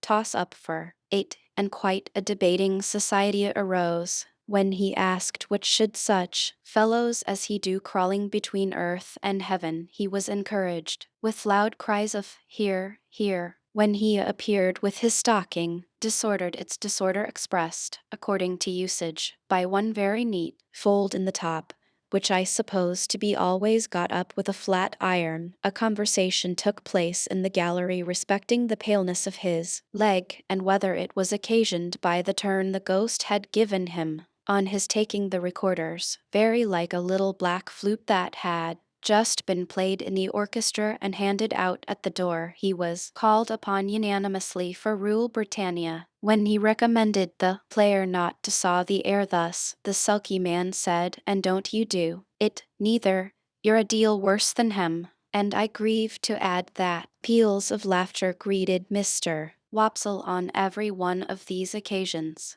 But his greatest trials were in the churchyard, which had the appearance of a primeval forest, with a kind of small ecclesiastical wash-house on one side and a turnpike gate on the other. Mr. Wopsle, in a comprehensive black cloak, being descried entering at the turnpike, the gravedigger was admonished in a friendly way, "Look out, here's the undertaker a-coming, to see how you're a-getting on with your work." I believe it is well known in a constitutional country that Mr. Wopsle could not possibly have returned the skull, after moralizing over it, without dusting his fingers on a white napkin taken from his breast. But evening that innocent and indispensable action did not pass without the comment, "Whiter." The arrival of the body for interment in an empty black box with the lid tumbling open was the signal for a general joy, which was much enhanced by the discovery among the bears of an individual obnoxious to identification. The joy attended Mr. Wopsle through his struggle with Laertes on the brink of the orchestra and the grave, and slackened no more until he had tumbled the king off the kitchen table and had died by inches from the ankles upward. We had made some pale efforts in the beginning to applaud Mr. Wopsle, but they were too hopeless to be persisted in. Therefore we had sat, feeling keenly for him, but laughing, nevertheless, from ear to ear. I laughed in spite of myself all the time. The whole thing was so droll, and yet I had a latent impression that there was something decidedly fine in Mr. Wopsle's elocution, not for old association's sake, I am afraid, but because it was very slow, very dreary, very uphill and downhill, and very unlike any way in which any man in any natural circumstances of life or death ever expressed himself about anything. When the tragedy was over, and he had been called for and hooted, I said to Herbert, "Let us go at once, or perhaps we shall meet him." We made all the haste we could downstairs, but we were not quick enough either. Standing at the door was a Jewish man with an unnatural heavy smear of eyebrow, who caught my eyes as we advanced and said, when we came up with him, "Mr. Pip and friend?" Identity of Mr. Pip and friend confessed. "Mr. Waldengarver," said the man, "would be glad to have the honor." "Waldengarver," I repeated, when Herbert murmured in my ear, "Probably Wopsle." "Oh," said I, "yes. Shall we follow you?" "A few steps, please." When we were in a side alley, he turned and asked, "How did you think he looked?" I dressed him. I don't know what he had looked like, except a funeral, with the addition of a large Danish sun or star hanging round his neck by a blue ribbon that had given him the appearance of being insured in some extraordinary fire office. But I said he had looked very nice. "When he come to the grave," said our conductor, "he showed his cloak. Beautiful. But, judging from the wing, it looked to me that when he see the ghost in the Queen's apartment, he may have made more of his stockings." I modestly assented, and we all fell through a little dirty swing door into a sort of hot packing case immediately behind it. Here Mr. Wopsle was divesting himself of his Danish garments, and here there was just room for us to look at him over one another's shoulders by keeping the packing case door or lid wide open. "Gentlemen," said Mr. Wopsle, "I am proud to see you. I hope, Mr. Pip, you will excuse my sending round. I had the happiness to know you in former times, and the drama has ever had a claim which has ever been acknowledged on the noble and the affluent." Meanwhile, Mr. Waldengarver, in a frightful perspiration, was trying to get himself out of his princely sables. Skin the stockings off, Mr. Waldengarver, said the owner of that property, or you'll bust M, and you'll bust 35 shillings. Shakespeare never was complimented with a finer pair. Keep quiet in your chair now, and leave M to me. With that, he went upon his knees and began to flay his victim, who, on the first stocking coming off, would certainly have fallen over backward with his chair, but for there being no room to fall anyhow. I had been afraid until then to say a word about the play, but then Mr. Waldengarver looked up at us complacently and said, "Gentlemen, how did it seem to you to go in front?" Herbert said from behind, at the same time poking me. "Capitally." So I said, "Capitally." "How did you like my reading of the character, gentlemen?" said Mr. Waldengarver, almost, if not quite, with patronage. Herbert said from behind, again poking me, "Massive and concrete." So I said boldly, as if I had originated it, and must beg to insist upon it, "Massive and concrete." "I am glad to have your approbation, gentlemen," said Mr. Waldengarver, with an air of dignity, in spite of his being ground against the wall at the time, and holding on by the seat of the chair. "But I'll tell you one thing, Mr. Waldengarver," said the man who was on his knees, "in which you're out in your reading. Now mind, I don't care who says contrary, I tell you so. You're out in your reading of Hamlet when you get your legs in profile. The last Hamlet as I dressed made the same mistakes in his reading at rehearsal, till I got him to put a large red wafer on each of his shins, and then at that rehearsal, which was the last, I went in front, sir, to the back of the pit, and whenever his reading brought him into profile, I called out, 'I don't see no wafers,' and at night his reading was lovely." Mr. Waldengarver smiled at me, as much as to say, "A faithful dependent. I overlook his folly," and then said aloud, "My view is a little classic and thoughtful for them here, but they will improve, they will improve." Herbert and I said together, "Oh, no doubt they would improve." "Did you observe, gentlemen," said Mr. Waldengarver, "that there was a man in the gallery who endeavored to cast derision on the service, I mean the representation?" We basely replied that we rather thought we had noticed such a man. I added, "He was drunk, no doubt." "Oh dear no, sir," said Mr. Wopsle, "not drunk. His employer would see to that, sir. His employer would not allow him to be drunk." "You know his employer?" said I. Mr. Wopsle shut his eyes and opened them again, performing both ceremonies very slowly. "You must have observed, gentlemen," said he, "an ignorant and a blatant ass, with a rasping throat and a countenance expressive of low malignity, who went through, I will not say sustained, the RLE, if I may use a French expression, of Claudius, King of Denmark. That is his employer, gentlemen. Such is the profession." Without distinctly knowing whether I should have been more sorry for Mr. Wopsle if he had been in despair, I was so sorry for him as it was, that I took the opportunity of his turning round to have his braces put on, which jostled us out at the doorway, to ask Herbert what he thought of having him home to supper. Herbert said he thought it would be kind to do so. Therefore I invited him, and he went to Barnard's, with us wrapped up to the eyes, and we did our best for him, and he sat until 2 o'clock in the morning, reviewing his success and developing his plans. I forget in detail what they were, but I have a general recollection that he was to begin with reviving the drama, and to end with crushing it,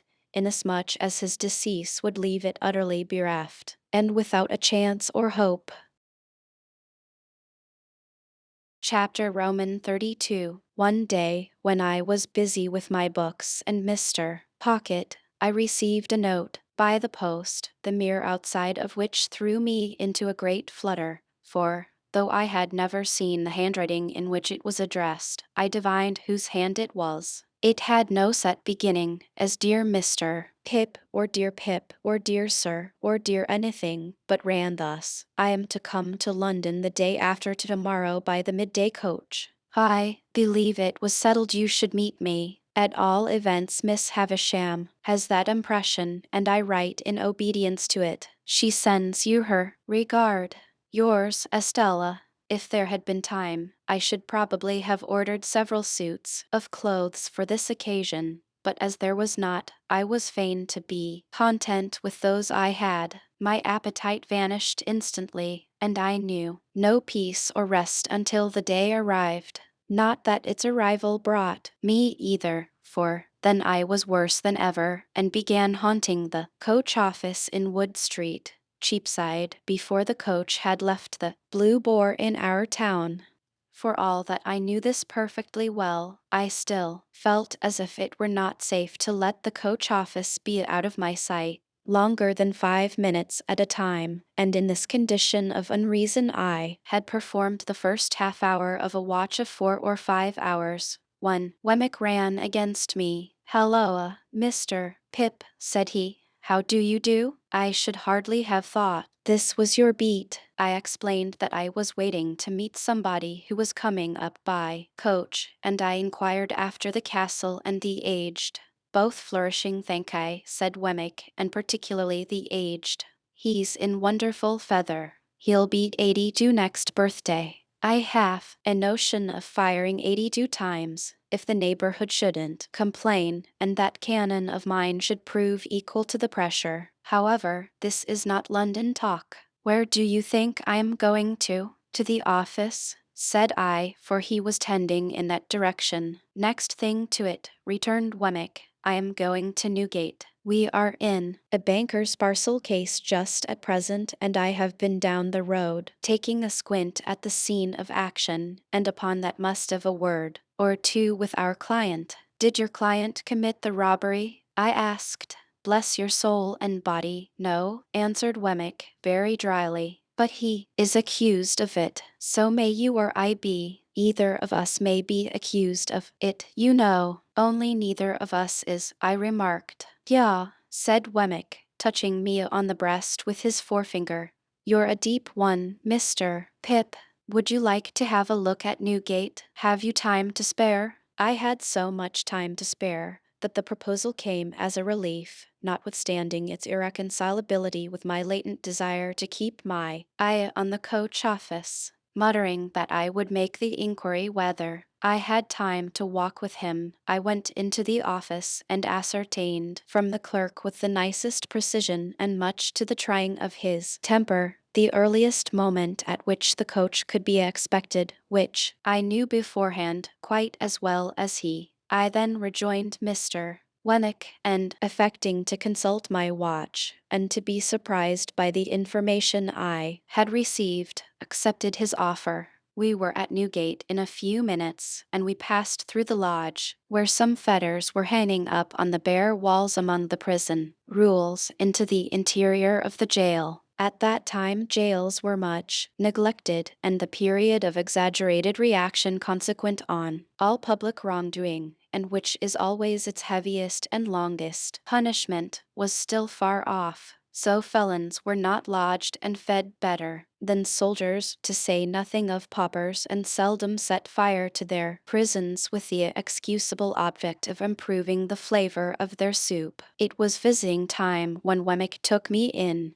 and a potman was going his rounds with beer, and the prisoners behind bars and yards were buying beer and talking to friends, and a frowsy, ugly, disorderly, depressing scene it was. It struck me that Wemmick walked among the prisoners much as a gardener may walk among his plants. This was first put into my head by his seeing a shoot that had come up in the night, and saying, "What, Cap'n Tom, are you there? Ah, truly. And also, is that black bill behind the cistern? Why, I didn't look for you these 2 months. How do you find yourself?" Equally in his stopping at the bars and attending to anxious whispers, always singly, Wemmick with his post office in an immovable state, looked at them while in conference as if he were taking particular notice of the advance they had made since last observed, towards coming out in full blow at their trial. He was highly popular, and I found that he took the familiar department of Mr. Jaggers's business, though something of the state of Mr. Jaggers hung about him too, forbidding approach beyond certain limits. His personal recognition of each successive client was comprised in a nod, and in his settling his hat a little easier on his head with both hands, and then tightening the post office and putting his hands in his pockets. In one or two instances there was a difficulty respecting the raising of fees, and then Mr. Wemmick, backing as far as possible from the insufficient money produced, said, "It's no use, my boy. I'm only a subordinate. I can't take it. Don't go on in that way with a subordinate. If you are unable to make up your quantum, my boy, you had better address yourself to a principal. There are plenty of principals in the profession, you know, and what is not worth the while of one may be worth the while of another. That's my recommendation to you, speaking as a subordinate. Don't try on useless measures." "Why should you? Now, who's next?" Thus, we walked through Wemmick's greenhouse until he turned to me and said, "Notice the man I shall shake hands with."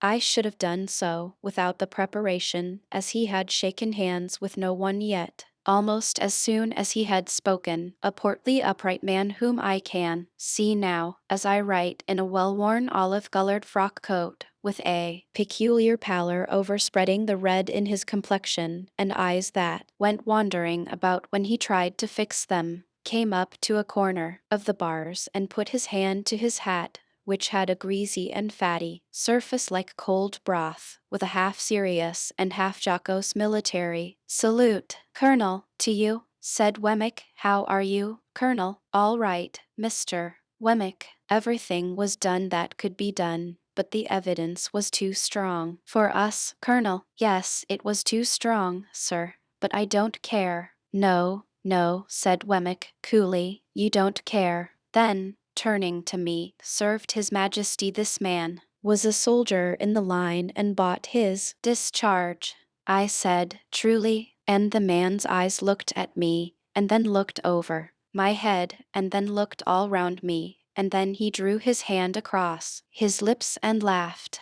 "I think I shall be out of this on Monday, sir," he said to Wemmick. "Perhaps," returned my friend, "but there's no knowing." "I am glad to have the chance of bidding you good-bye, Mr. Wemmick," said the man, stretching out his hand between two bars. "Thank I," said Wemmick, shaking hands with him. "Same to you, Colonel. If what I had upon me, when taken, had been real, Mr. Wemmick," said the man, unwilling to let his hand go, "I should have asked the favor of your wearing another ring in acknowledgment of your attentions." "I'll accept the wool for the deed," said Wemmick. "By the by, you were quite a pigeon fancier." The man looked up at the sky. "I am told you had a remarkable breed of tumblers. Could you commission any friend of yours to bring me a pair, if you've no further use for 'em?" "It shall be done, sir." "All right," said Wemmick. "They shall be taken care of. Good afternoon, Colonel." "Good-bye." They shook hands again, and as we walked away Wemmick said to me, "A coiner, a very good workman. The recorder's report is made today, and he is sure to be executed on Monday. Still, you see, as far as it goes, a pair of pigeons are portable property all the same." With that, he looked back and nodded at the dead plant, and then cast his eyes about him in walking out of the yard, as if he were considering what other pot would go best in its place. As we came out of the prison through the lodge, I found that the great importance of my guardian was appreciated by the turnkeys, no less than by those whom they held in charge. "Well, Mr. Wemmick," said the turnkey, who kept us between the two studded and spiked lodge gates, and who carefully locked one before he unlocked the other, "what's Mr. Jaggers going to do with that waterside murder? Is he going to make it manslaughter, or what's he going to make of it? Why don't you ask him?" returned Wemmick. Oh yes, I dare say, said the turnkey. Now, that's the way with them here, Mr. Pip, remarked Wemmick, turning to me with his post office elongated. They don't mind what they ask of me, the subordinate, but you'll never catch 'em asking any questions of my principal. Is this young gentleman one of the prentices or articled ones of your office? Asked the turnkey, with a grin at Mr. Wemmick's humor. There he goes again, you see, cried Wemmick. I told you so. Asks another question of the subordinate before his first is dry. Well, supposing Mr. Pip is one of them? Why then, said the turnkey, grinning again, he knows what Mr. Jaggers is. Yeah, cried Wemmick, suddenly hitting out at the turnkey in a facetious way. You're dumb as one of your own keys when you have to do with my principal, you know you are. Let us out,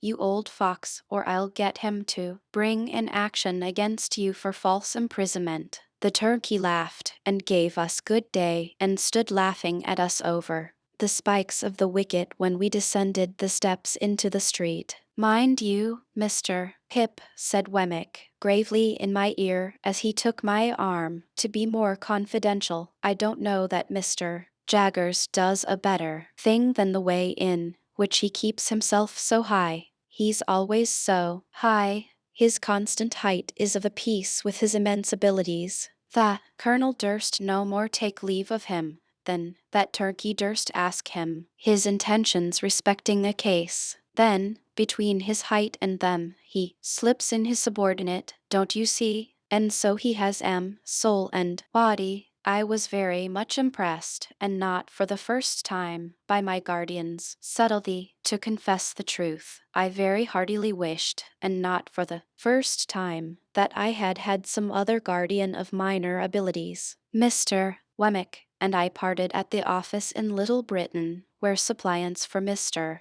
Jaggers's notice were lingering about as usual, and I returned to my watch in the street of the coach office, with some 3 hours on hand. I consumed the whole time in thinking how strange it was that I should be encompassed by all this taint of prison and crime, that, in my childhood out on our lonely marshes on a winter evening, I should have first encountered it, that it should have reappeared on 2 occasions, starting out like a stain that was faded but not gone, that it should in this new way pervade my fortune and advancement. While my mind was thus engaged, I thought of the beautiful young Estella, proud and refined, coming towards me, and I thought with absolute abhorrence of the contrast between the jail and her. I wished that Wemmick had not met me, or that I had not yielded to him and gone with him, so that, of all days in the year on this day, I may not have had Newgate in my breath and on my clothes. I beat the prison dust off my feet as I sauntered to and fro, and I shook it out of my dress, and I exhaled its air from my lungs. So contaminated did I feel, remembering who was coming, that the coach came quickly after all, and I was not yet free from the soiling consciousness of Mr. Wemmick's conservatory, when I saw her face at the coach window, and her hand waving to me.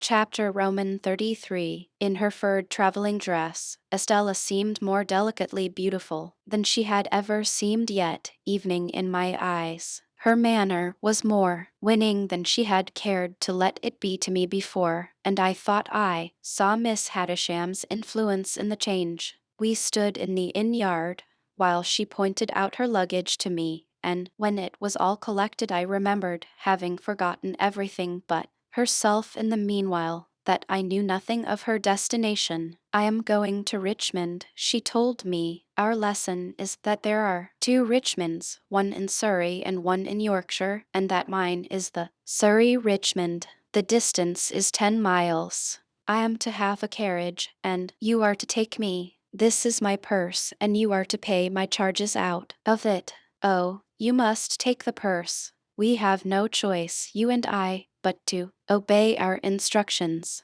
We are not free to follow our own devices, you and I. As she looked at me in giving me the purse, I hoped there was an inner meaning in her words. She said them slightingly, but not with displeasure. A carriage will have to be sent for, Estella. Will you rest here, Lil? Yes, I am to rest here a little, and I am to drink some tea, and you are to take care of me the while. She drew her arm through mine, as if it must be done, and I requested a waiter who had been staring at the coach like a man who had never seen such a thing in his life, to show us a private sitting room. Upon that he pulled out a napkin as if it were a magic clue without which he couldn't find the way upstairs, and led us to the black hole of the establishment, fitted up with a diminishing mirror, quite a superfluous article, considering the hole's proportions, an anchovy sauce scroot, and somebody's patents.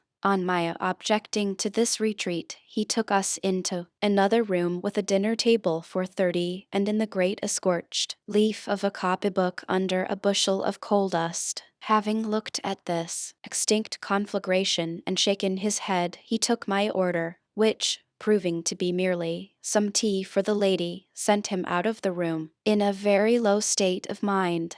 I was, and I am, sensible that the air of this chamber, in its strong combination of stable with soup stock, may have led one to infer that the coaching department was not doing well, and that the enterprising proprietor was boiling down the horses for the refreshment department. Yet the room was all in all to me, Estella being in it. I thought that with her I could have been happy there for life. I was not at all happy there at the time, observe, and I knew it well. Where are you going to? At Richmond? I asked Estella. I am going to live, said she, at a great expense, with a lady there who has the power, or says she has, of taking me about, and introducing me, and showing people to me, and showing me to people. I suppose you will be glad of variety and admiration? Yes, I suppose so. She answered so carelessly that I said, You speak of yourself as if you were someone else. Where did you learn how I speak of others? Come, come, said Estella, smiling delightfully. You must not expect me to go to school to you. I must talk in my own way. How do you thrive with Mr. Pocket? I live quite pleasantly there. At least, it appeared to me that I was losing a chance. At least, repeated Estella, as pleasantly as I could anywhere, away from you. You silly boy, said Estella, quite composedly. How can you talk such nonsense? Your friend Mr. Matthew, I believe, is superior to the rest of his family. Very superior, truly. He is nobody's enemy. Don't add but his own, interposed Estella, for I hate that class of man. But he really is disinterested and above small jealousy and spite, I have heard. I am sure I have every reason to say so. You have not every reason to say so of the rest of his people, said Estella, nodding at me with an expression of face that was at once grave and rallying, for they beset Miss Havisham with reports and insinuations to your disadvantage. They watch you, misrepresent you, write letters about you anonymous sometimes, and you are the torment and the occupation of their lives. You can scarcely realize to yourself the hatred those people feel for you. They do me no harm, I hope. Instead of answering, Estella burst out laughing. This was very singular to me, and I looked at her in considerable perplexity. When she left off, and she had not laughed languidly, but with real enjoyment, I said, in my diffident way with her, I hope I may suppose that you would not be amused if they did me any harm. No, no, you may be sure of that, said Estella. You may be certain that I laugh because they fail. Oh, those people with Miss Havisham and the tortures they undergo. She laughed again, an evening now when she had told me why. Her laughter was very singular to me, for I could not doubt its being genuine, and yet it seemed too much for the occasion. I thought there must really be something more here than I knew. She saw the thought in my mind and answered it. It is not easy for evening you, said Estella, to know what satisfaction it gives me to see those people thwarted, or what an enjoyable sense of the ridiculous I have when they are made ridiculous. For you were not brought up in that strange house from a mere baby. I was. You had not, your little wits sharpened by their intriguing against you, suppressed, and defenseless under the mask of sympathy and pity and what not that is soft and soothing. I had. You did not gradually open your round, childish eyes wider and wider to the discovery of that impostor of a woman who calculates her stores of peace of mind for when she wakes up in the night. I did. It was no laughing matter with Estella now, nor was she summoning these remembrances from any shallow place. I would not have been the cause of that look of hers for all my expectations in a heap. Two things I can tell you, said Estella. First, notwithstanding the proverb that constant dropping will wear away a stone, you may set your mind at rest that these people never will, never would, in 100 years impair your ground with Miss Havisham in any particular, great or small. Second, I am beholden to you as the cause of their being so busy and so mean in vain, and there is my hand upon it, as she gave it to me playfully, for her darker mood had been but momentary. I held it and put it to my lips. You ridiculous boy, said Estella, will you never take warning? Or do you kiss my hand in the same spirit in which I once let you kiss my cheek? What spirit was that? Said I. I must think a moment. A spirit of contempt for the fawners and plotters. If I say yes, may I kiss the cheek again? You should have asked before you touched the hand. But, yes, if you like. I leaned down, and her calm face was like a statue's. Now, said Estella, gliding away the instant I touched her cheek, you are to take care that I have some tea, and you are to take me to Richmond. Her reverting to this tone as if our association were forced upon us, and we were mere puppets, gave me pain. But everything in our intercourse did give me pain. Whatever her tone with me happened to be, I could put no trust in it, and build no hope on it. And yet I went on, against trust and against hope. Why repeat it 1,000 times? So it always was. I rang for the tea, and the waiter, reappearing with his magic clue, brought in by degrees some 50 adjuncts to that refreshment, but of tea not a glimpse. A tea-board, cups and saucers, plates, knives and forks including carvers, spoons various, salt-cellars, a meek little muffin confined with the utmost precaution under a strong iron cover, mosses and the bulrushes typified by a soft bit of butter and a quantity of parsley, a pale loaf with a powdered head, 2 proof impressions of the bars of the kitchen fireplace on triangular bits of bread, and ultimately a fat family urn, which the waiter staggered in with, expressing in his countenance burden and suffering. After a prolonged absence at this stage of the entertainment, he at length came back with a casket of precious appearance containing twigs. These I steeped in hot water, and so from the whole of these appliances extracted 1 cup of I don't know what for Estella. The bill paid, and the waiter remembered, and the ostler not forgotten, and the chambermaid taken into consideration, in a word, the whole house bribed into a state of contempt and animosity, and Estella's purse much lightened, we got into our post-coach and drove away. Turning into Cheapside and rattling up Newgate Street, we were soon under the walls, of which I was so ashamed. What place is that? Estella asked me. I made a foolish pretense of not at first recognizing it, and then told her, as she looked at it, and drew in her head again, murmuring, wretches, I would not have confessed to my visit for any consideration. Mr. Jaggers, said I, by way of putting it neatly on somebody else, has the reputation of being more in the secrets of that dismal place than any man in London. He is more in the secrets of every place, I think, said Estella, in a low voice. You have been accustomed to see him often, I suppose. I have been accustomed to see him at uncertain intervals, ever since I can remember, but I know him no better now than I did before I could. Speak plainly. What is your own experience of him? Do you advance with him?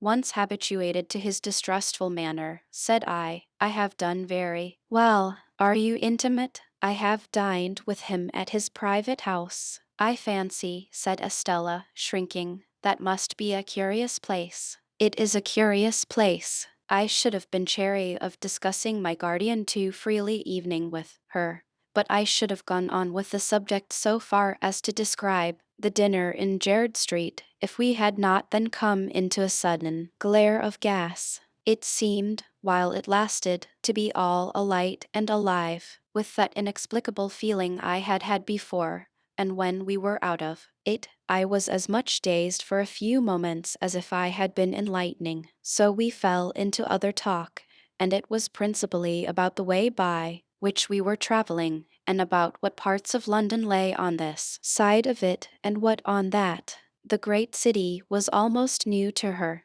she told me, for she had never left Miss Havisham's neighborhood until she had gone to France, and she had merely passed through London then in going and returning. I asked her if my guardian had any charge of her while she remained here. To that she emphatically said, God forbid. And no more. It was impossible for me to avoid seeing that she cared to attract me, that she made herself winning, and would have won me evening if the task had needed pains. Yet this made me none the happier for evening if she had not taken that tone of our being disposed of by others. I should have felt that she held my heart in her hand because she wilfully chose to do it, and not because it would have wrung any tenderness in her to crush it and throw it away. When we passed through Hammersmith, I showed her where Mr. Matthew Pocket lived, and said it was no great way from Richmond, and that I hoped I should see her sometimes. Oh yes, you are to see me. You are to come when you think proper. You are to be mentioned to the family. Truly you are already mentioned. I inquired was it a large household she was going to be a member of? No, there are only two, mother and daughter. The mother is a lady of some station, though not averse to increasing her income. I wonder Miss Havisham could part with you again so soon. It is a part of Miss Havisham's plans for me, Pip, said Estella, with a sigh, as if she were tired. I am to write to her constantly and see her regularly and report how I go on, I and the jewels, for they are nearly all mine now. It was the first time she had ever called me by my name. Of course she did so purposely and knew that I should treasure it up. We came to Richmond all too soon, and our destination there was a house by the green, a staid old house, where hoops and powder and patches, embroidered coats, rolled stockings, ruffles and swords had had their court days many a time. Some ancient trees before the house were still cut into fashions as formal and unnatural as the hoops and wigs and stiff skirts, but their own allotted places in the great procession of the dead were not far off, and they would soon drop into them and go the silent way of the rest. A bell with an old voice, which I dare say in its time had often said to the house, here is the green farthingale, here is the diamond-hilted sword, here are the shoes with red heels and the blue solitaire, sounded gravely in the moonlight, and two cherry-colored maids came fluttering out to receive Estella. The doorway soon absorbed her boxes, and she gave me her hand and a smile, and said good night, and was absorbed likewise. And still I stood looking at the house, thinking how happy I should be if I lived there with her, and knowing that I never was happy with her, but always miserable. I got into the carriage to be taken back to Hammersmith, and I got in with a bad heartache, and I got out with a worse heartache. At our own door, I found little Jane Pocket coming home from a little party, escorted by her little lover, and I envied her little lover, in spite of his being subject to Flopson. Mr. Pocket was out lecturing, for he was a most delightful lecturer on domestic economy, and his treatises on the management of children and servants were considered the very best textbooks on those themes. But Mrs. Pocket was at home, and was in a little difficulty on account of the baby's having been accommodated with a needle case to keep him quiet during the unaccountable absence with a relative in the Foot Guards of Millers, and more needles were missing than it could be regarded as quite wholesome for a patient of such tender years either to apply externally or to take as a tonic. Mr. Pocket being justly celebrated for giving most excellent practical advice and for having a clear and sound perception of things and a highly judicious mind, I had some notion in my heartache of begging him to accept my confidence, but happening to look up at Mrs. Chapter Roman 34. As I had grown accustomed to my expectations, I had insensibly begun to notice their effect upon myself and those around me. Their influence on my own character I disguised from my recognition as much as possible, but I knew very well that it was not all good. I lived in a state of chronic uneasiness respecting my behavior to Joe. My conscience was not by any means comfortable about Biddy. When I woke up in the night, like Camilla, I used to think, with a weariness on my spirits, that I should have been happier and better if I had never seen Miss Havisham's face, and had risen to manhood content to be partners with Joe in the honest old forge. Many a time of an evening, when I sat alone looking at the fire, I thought, after all there was no fire like the forge fire and the kitchen fire at home. Yet Estella was so inseparable from all my restlessness and disquiet of mind that I really fell into confusion as to the limits of my own part in its production. That is to say, supposing I had had no expectations, and yet had had Estella to think of, I could not make out to my satisfaction that I should have done much better. Now, concerning the influence of my position on others, I was in no such difficulty, and so I perceived, though dimly enough perhaps, that it was not beneficial to anybody, and above all, that it was not beneficial to Herbert. My lavish habits led his easy nature into expenses that he could not afford, corrupted the simplicity of his life, and disturbed his peace with anxieties and regrets.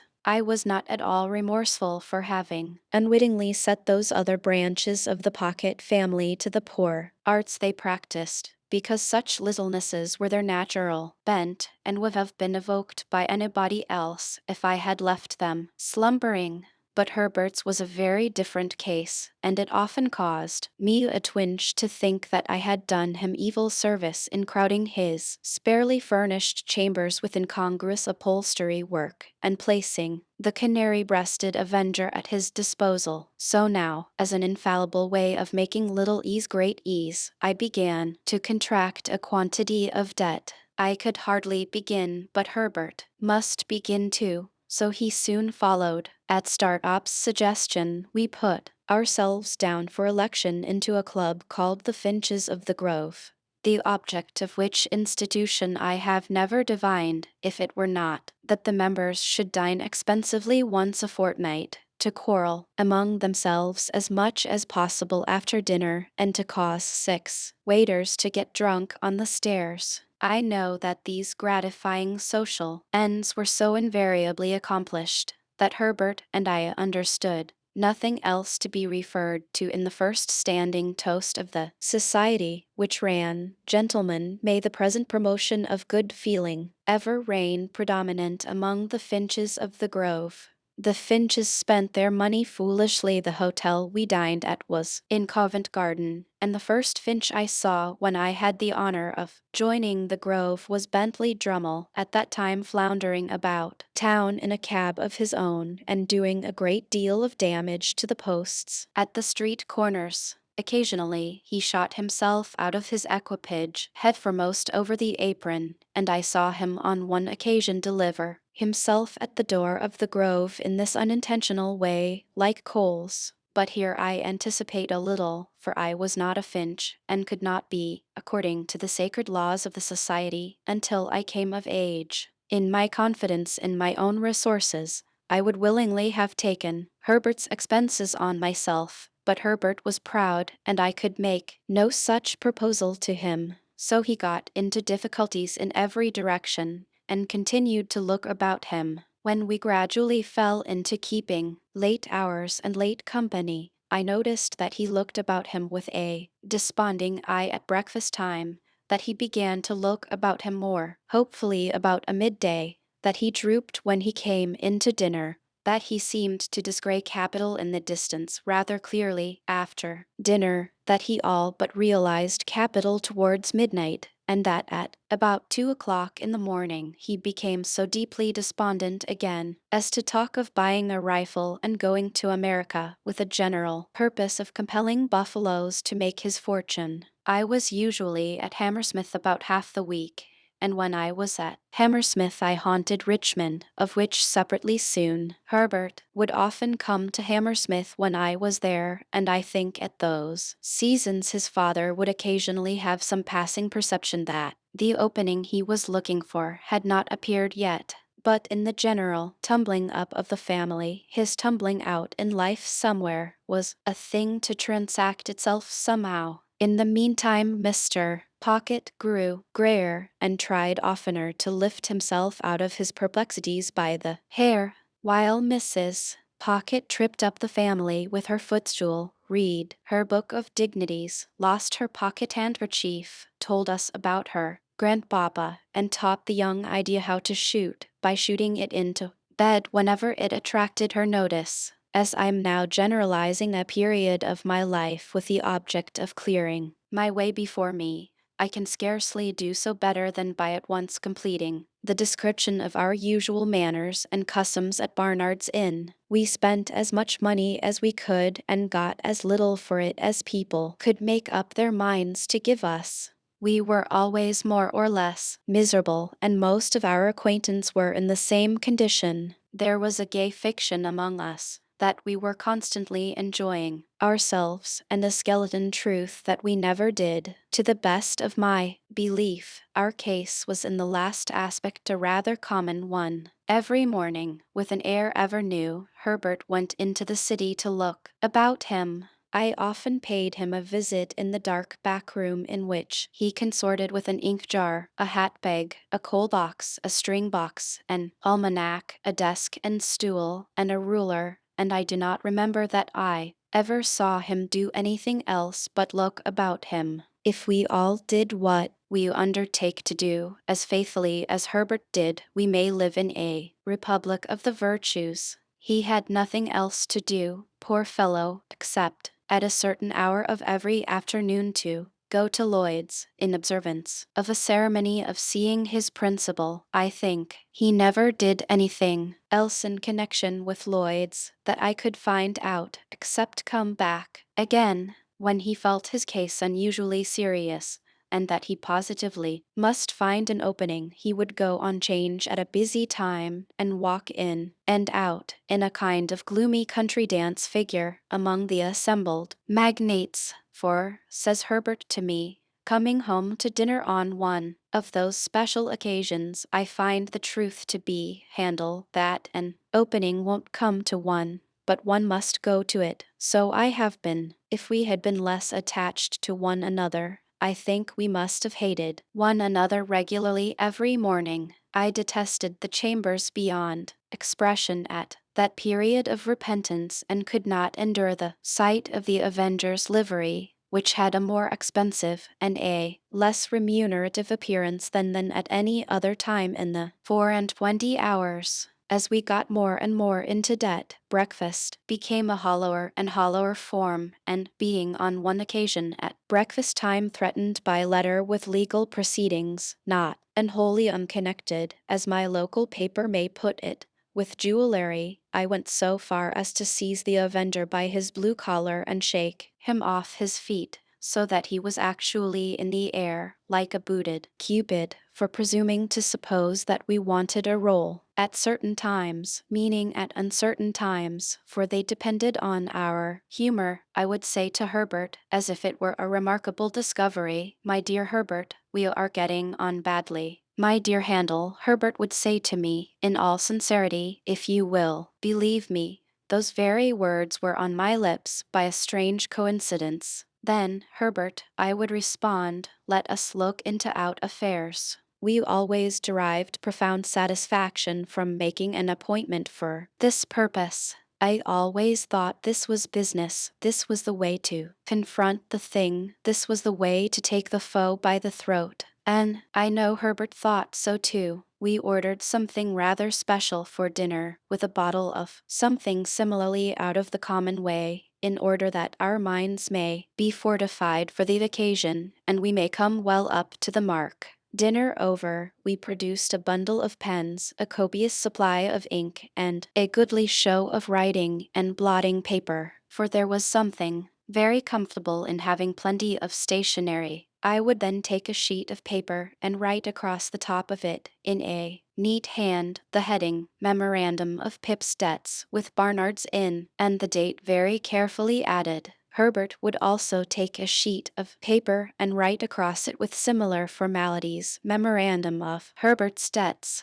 Each of us would then refer to a confused heap of papers at his side, which had been thrown into drawers, worn into holes in pockets, half burnt in lighting candles, stuck for weeks into the looking-glass, and otherwise damaged. The sound of our pens going refreshed us exceedingly, insomuch that I sometimes found it difficult to distinguish between this edifying business proceeding and actually paying the money. In point of meritorious character, the two things seemed about equal. When we had written a little while, I would ask Herbert how he got on. Herbert probably would have been scratching his head in a most rueful manner at the sight of his accumulating figures. They are mounting up, Handel, Herbert would say, upon my life. They are mounting up.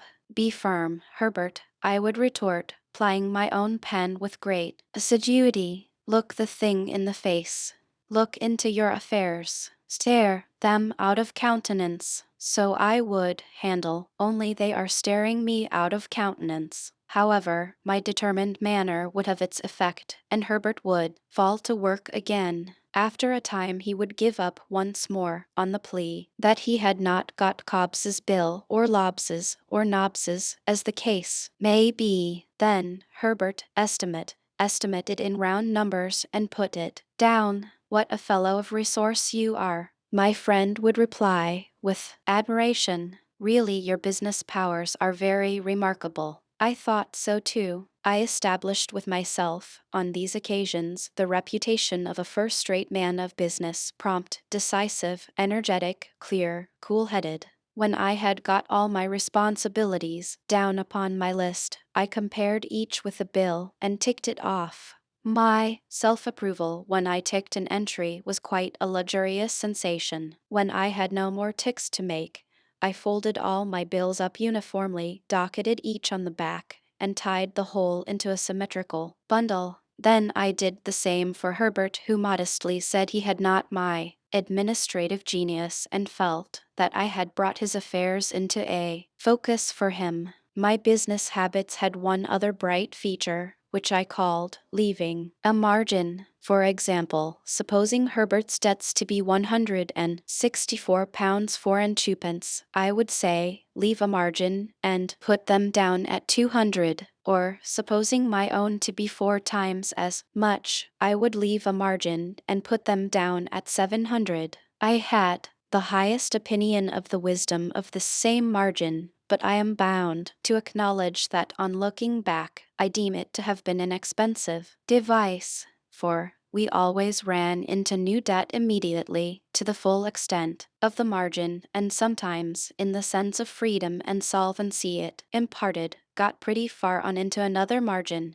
But there was a calm, a rest, a virtuous hush, consequent on these examinations of our affairs that gave me, for the time, an admirable opinion of myself. Soothed by my exertions, my method, and Herbert's compliments, I would sit with his symmetrical bundle and my own on the table before me among the stationery, and feel like a bank of some sort, rather than a private individual. We shut our outer door on these solemn occasions, in order that we may not be interrupted.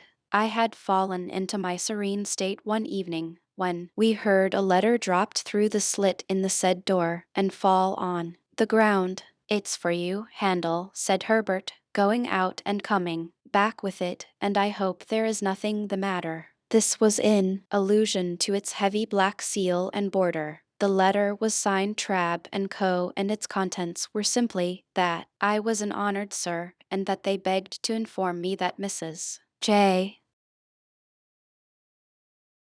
Chapter Roman 35. It was the first time that a grave had opened in my road of life, and the gap it made in the smooth ground was wonderful. The figure of my sister in her chair by the kitchen fire haunted me night and day. That the place could possibly be without her was something my mind seemed unable to compass, and while she had seldom or never been in my thoughts of late, I had now the strangest ideas that she was coming towards me in the street, or that she would soon knock at the door, in my rooms too, with which she had never been at all associated. There was at once the blankness of death and the perpetual suggestion of the sound of her voice or the turn of her face or figure, as if she were still alive and had been often there. Whatever my fortunes may have been, I could scarcely have recalled my sister with much tenderness, but I suppose there is a shock of regret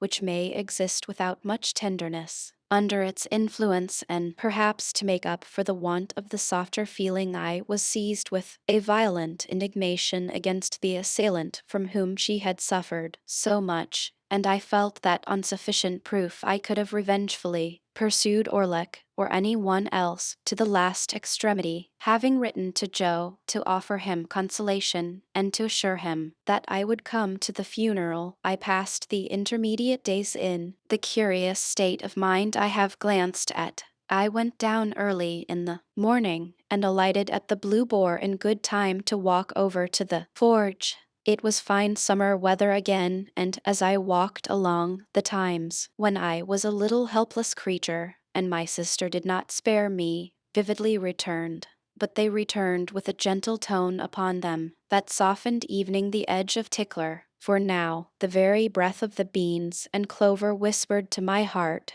that the day must come when it would be well for my memory that others walking in the sunshine should be softened as they thought of me. At last I came within sight of the house and saw that Trabb and Co. had put in a funereal execution and taken possession. Two dismally absurd persons, each ostentatiously exhibiting a crutch done up in a black bandage, as if that instrument could possibly communicate any comfort to anybody, were posted at the front door, and in one of them I recognized a postboy discharged from the Boar for turning a young couple into soppet on their bridal morning, in consequence of intoxication, rendering it necessary for him to ride his horse clasped round the neck with both arms. All the children of the village and most of the women were admiring these sable warders and the closed windows of the house and forge, and as I came up, one of the two warders, the postboy, knocked at the door, implying that I was far too much exhausted by grief to have strength remaining to knock for myself. Another sable warder carpenter, who had once eaten 2 geese for a wager, opened the door and showed me into the best parlor. Here Mr.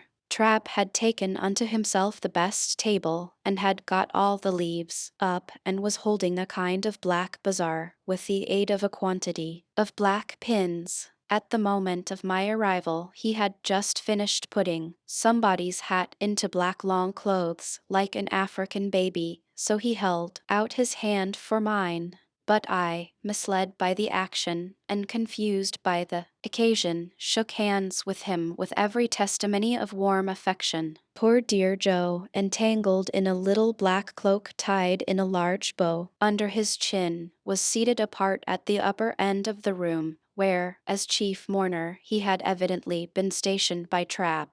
When I bent down and said to him, "Dear Joe, how are you?" he said, "Pip, old chap, you knowed her when she were a fine figure of a," and clasped my hand, and said no more. Biddy, looking very neat and modest in her black dress, went quietly here and there, and was very helpful. When I had spoken to Biddy, as I thought it not a time for talking, I went and sat down near Joe, and there began to wonder in what part of the house she, my sister, was. The air of the parlor being faint with the smell of sweet cake, I looked about for the table of refreshments. It was scarcely visible until one had got accustomed to the gloom. but there was a cut-up plum cake upon it, and there were cut-up oranges and sandwiches and biscuits and 2 decanters that I knew very well as ornaments, but had never seen used in all my life, one full of port and one of sherry. Standing at this table, I became conscious of the servile Pumblechook in a black cloak and several yards of hatband, who was alternately stuffing himself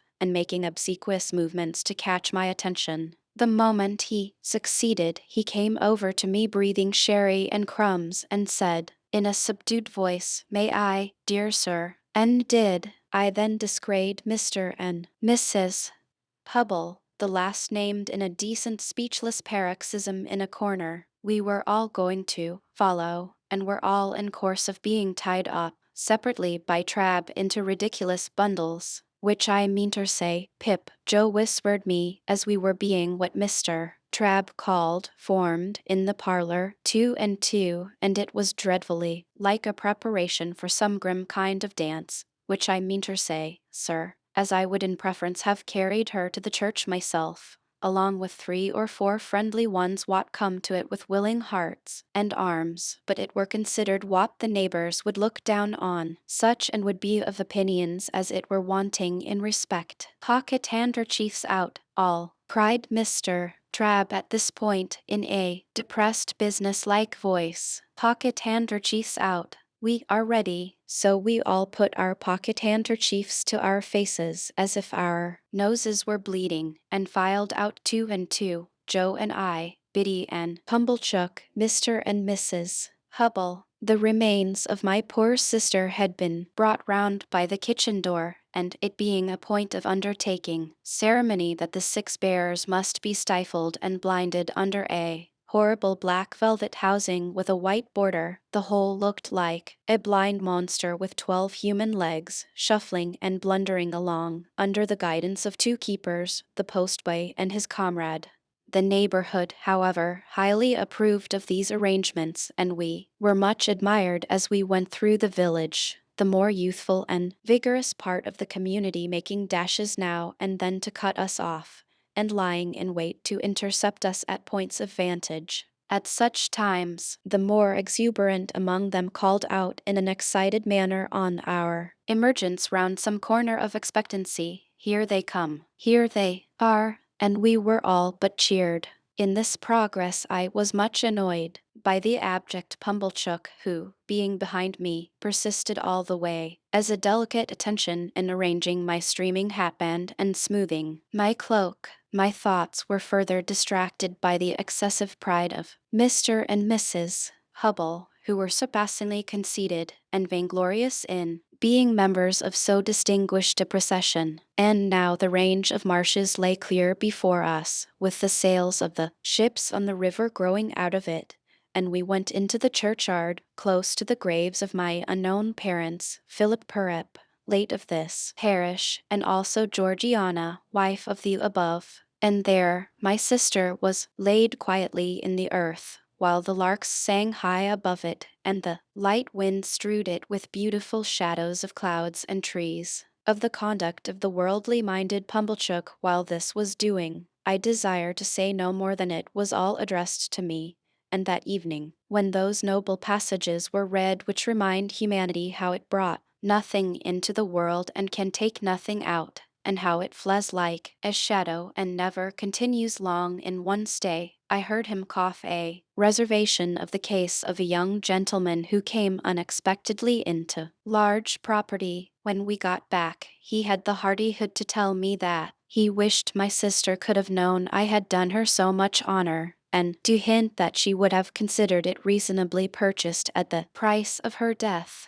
After that he drank all the rest of the sherry, and Mr. Hubble drank the port, and the 2 talked, which I have since observed to be customary in such cases as if they were of quite another race from the deceased, and were notoriously immortal. Finally, he went away with Mr. and Mrs. Hubble to make an evening of it, I felt sure, and to tell the jolly bargeman that he was the founder of my fortunes, and my earliest benefactor. When they were all gone, and when Trabb and his men, but not his boy, I looked for him had crammed their mummery into bags and were gone too. The house felt wholesomer. Soon afterwards, Biddy, Joe, and I had a cold dinner together, but we dined in the best parlor, not in the old kitchen, and Joe was so exceedingly particular what he did with his knife and fork and the salt cellar and what not, that there was great restraint upon us.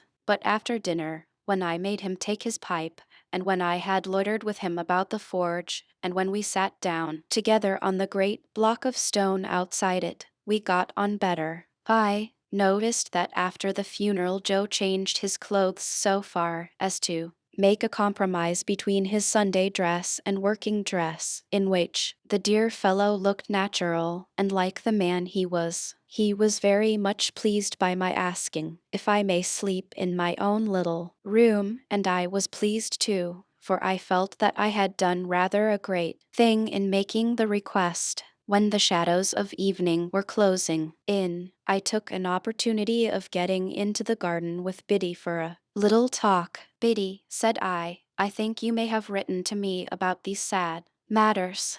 Do you, Mr. Pip? Said Biddy. I should have written if I had thought that.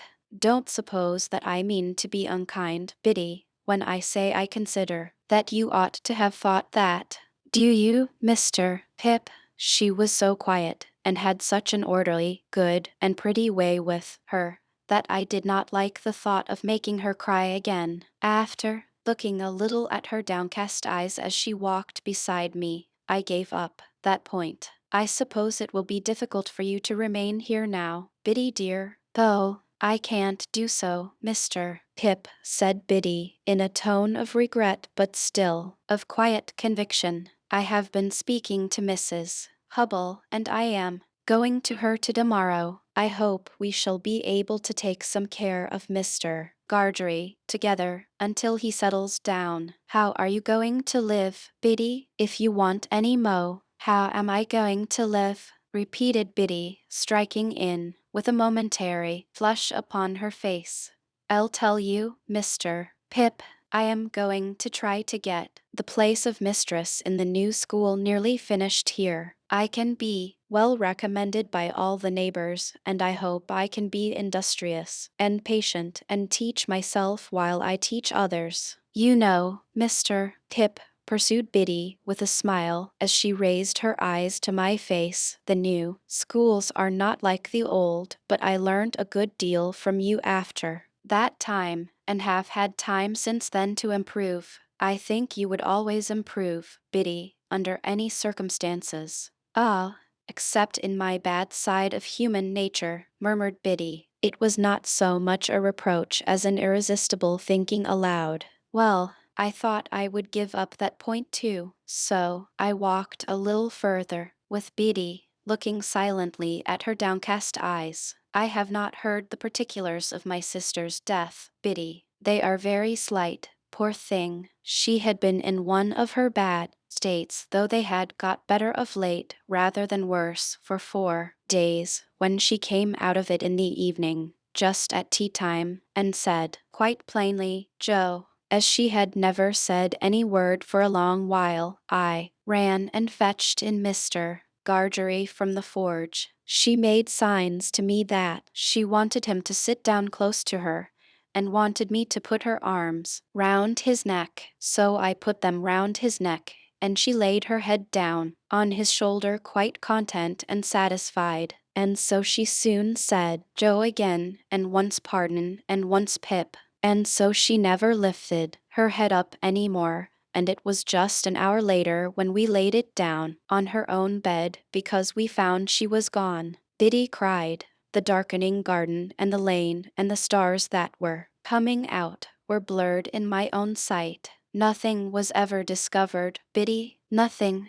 Do you know what is become of Orlick? I should think from the color of his clothes that he is working in the quarries. Of course you have seen him then? Why are you looking at that dark tree in the lane? I saw him there on the night she died. That was not the last time either, Biddy. No, I have seen him there since we have been walking here. It is of no use, said Biddy, laying her hand upon my arm as I was for running out. You know I would not deceive you. He was not there a minute, and he is gone. It revived my utmost indignation to find that she was still pursued by this fellow, and I felt inveterate against him. I told her so, and told her that I would spend any money or take any pains to drive him out of that country. By degrees she led me into more temperate talk, and she told me how Joe loved me, and how Joe never complained of anything she didn't say of me. She had no need, I knew what she meant, but ever did. His duty in his way of life, with a strong hand, a quiet tongue, and a gentle heart. Truly, it would be hard to say too much for him, said I. And Biddy, we must often speak of these things, for of course I shall be often down here now. I am not going to leave poor Joe alone. Biddy said never a single word. Biddy, don't you hear me? Yes, Mr. Pip, not to mention your calling me Mr. Pip, which appears to me to be in bad taste. Biddy, what do you mean? What do I mean? Asked Biddy, timidly. Biddy, said I, in a virtuously self-asserting manner, I must request to know what you mean by this? By this, said Biddy. Now, don't echo, I retorted. You used not to echo, Biddy. Used not, said Biddy. Oh, Mr. Pip, used. Well, I rather thought I would give up that point too. After another silent turn in the garden, I fell back on the main position. Biddy, said I made a remark respecting my coming down here often to see Joe, which you received with a marked silence. Have the goodness, Biddy, to tell me why. Are you quite sure, then, that you will come to see him often? Asked Biddy, stopping in the narrow garden walk and looking at me under the stars with a clear and honest eye. Oh dear me, said I, as if I found myself compelled to give up Biddy in despair. This really is a very bad side of human nature. Don't say any more, if you please, Biddy. This shocks me very much. For which cogent reason I kept Biddy at a distance during supper, and when I went up to my own old little room, took as stately a leave of her as I could, in my murmuring soul, deem reconcilable with the churchyard and the event of the day. As often as I was restless in the night, and that was every quarter of an hour, I reflected what an unkindness, what an injury, what an injustice Biddy had done me. Early in the morning I was to go. Early in the morning I was out, and looking in, unseen, at one of the wooden windows of the forge. There I stood for minutes, looking at Joe, already at work with a glow of health and strength upon his face that made it show as if the bright sun of the life in store for him were shining on it. Goodbye, dear Joe. No, don't wipe it off, for God's sake. Give me your blackened hand. I shall be down soon and often. Never too soon, sir, said Joe, and never too often, Pip. Biddy was waiting for me at the kitchen door with a mug of new milk and a crust of bread. Biddy, said I, when I gave her my hand at parting, I am not angry, but I am hurt. No, don't be hurt, she pleaded quite pathetically. Let only me be hurt if I have been ungenerous. Once more, the mists were rising as I walked away.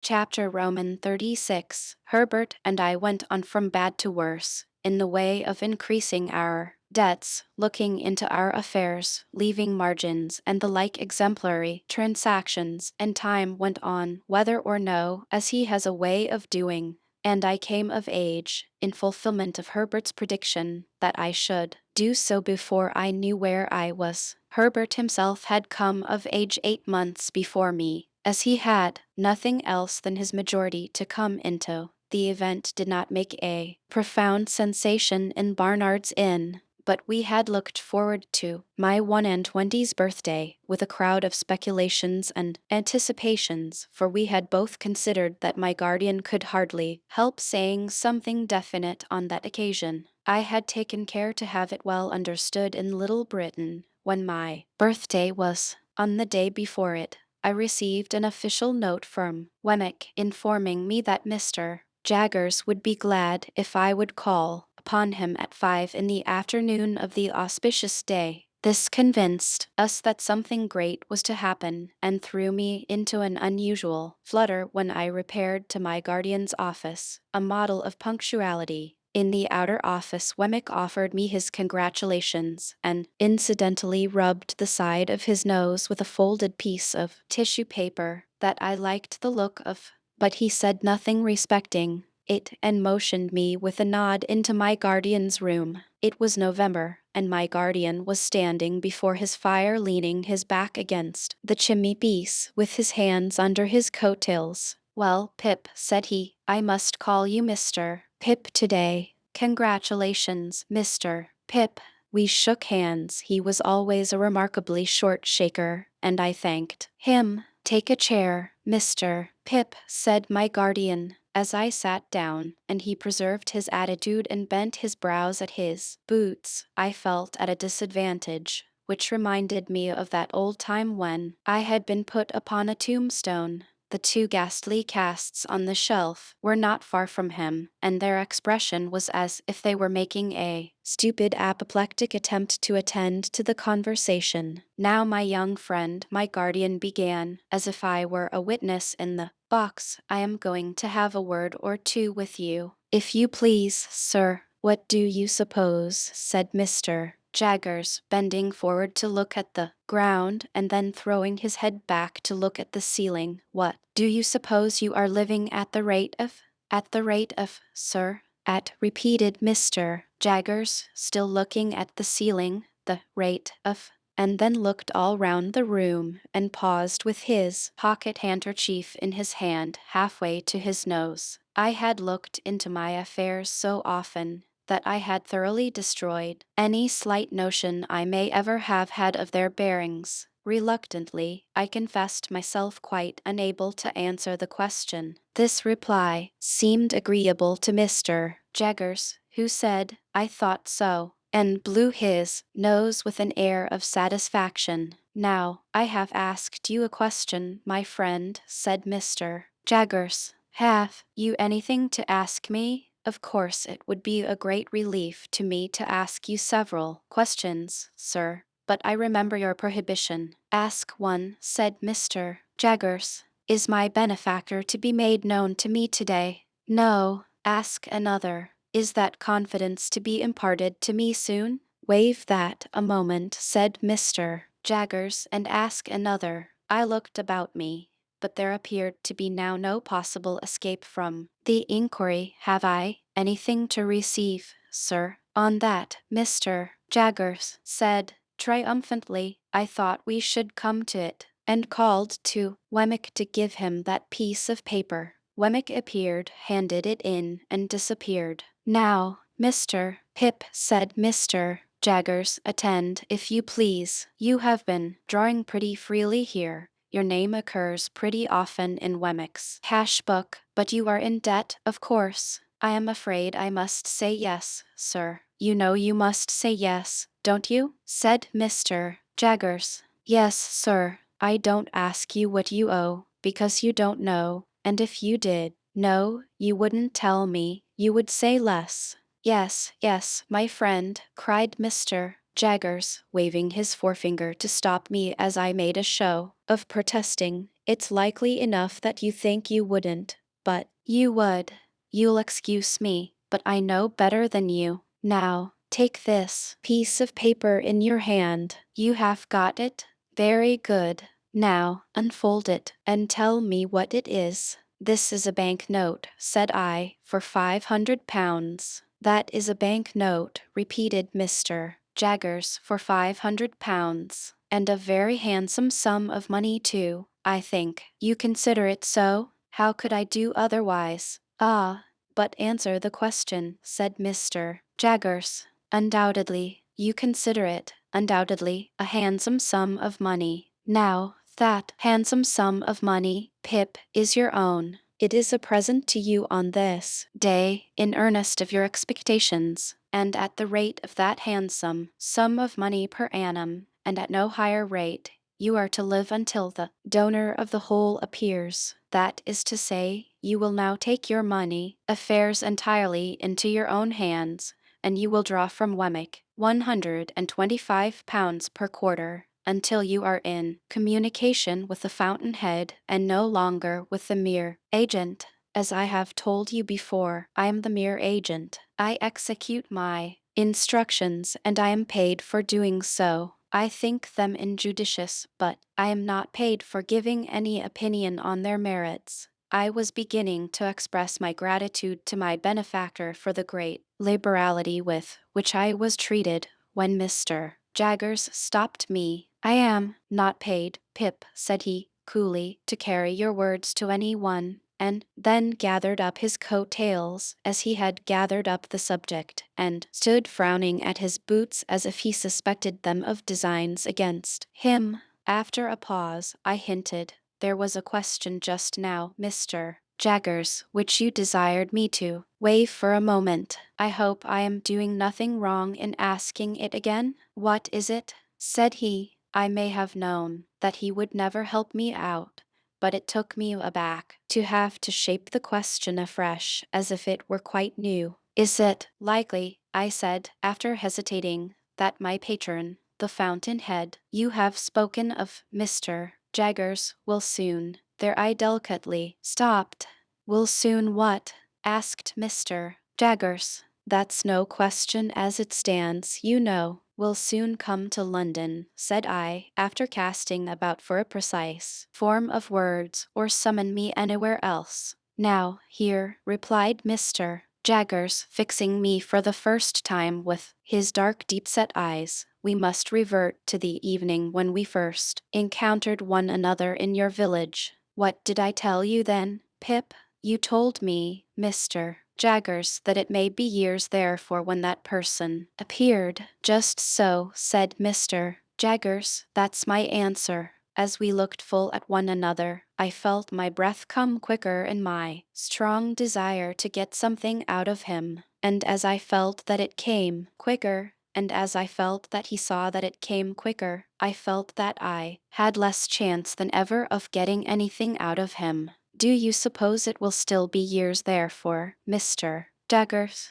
Mr. Jaggers shook his head, not in negativing the question, but in altogether negativing the notion that he could anyhow be got to answer. 8. And the two horrible casts of the twitched faces looked, when my eyes strayed up to them, as if they had come to a crisis in their suspended attention and were going to sneeze. Come, said Mr. Jaggers, warming the backs of his legs with the backs of his warmed hands, I'll be plain with you, my friend Pip. That's a question I must not be asked. You'll understand that better when I tell you it's a question that may compromise me. Come, I'll go a little further with you. I'll say something more. He bent down so low to frown at his boots that he was able to rub the calves of his legs in the pause he made. When that person discloses, said Mr. Jaggers, straightening himself, you and that person will settle your own affairs. When that person discloses, my part in this business will cease and determine. When that person discloses, it will not be necessary for me to know anything about it, and that's all I have got to say. We looked at one another until I withdrew my eyes and looked thoughtfully at the floor. From this last speech I derived the notion that Miss Havisham, for some reason or no reason, had not taken him into her confidence as to her designing me for Estella, that he resented this and felt a jealousy about it, or that he really did object to that scheme and would have nothing to do with it. When I raised my eyes again, I found that he had been shrewdly looking at me all the time, and was doing so still. If that is all you have to say, sir, I remarked, there can be nothing left for me to say. He nodded assent and pulled out his thief-dreaded watch and asked me where I was going to dine. I replied at my own chambers with Herbert. As a necessary sequence, I asked him if he would favor us with his company, and he promptly accepted the invitation, but he insisted on walking home with me. in order that I may make no extra preparation for him, and first he had a letter or two to write, and of course had his hands to wash. So I said I would go into the outer office and talk to Wemmick. The fact was that when the £500 had come into my pocket, a thought had come into my head which had been often there before, and it appeared to me that Wemmick was a good person to advise with concerning such thought. He had already locked up his safe and made preparations for going home. He had left his desk, brought out his 2 greasy office candlesticks and stood them in line with the snuffers on a slab near the door, ready to be extinguished. He had raked his fire low, put his hat and great coat ready, and was beating himself all over the chest with his safe key, as an athletic exercise after business. "Mr. Wemmick," said I want to ask your opinion. I am very desirous to serve a friend." Wemmick tightened his post office and shook his head as if his opinion were dead against any fatal weakness of that sort. "This friend," I pursued, "is trying to get on in commercial life, but has no money and finds it difficult and disheartening to make a beginning. Now I want somehow to help him to a beginning." "With money down?" said Wemmick, in a tone drier than any sawdust.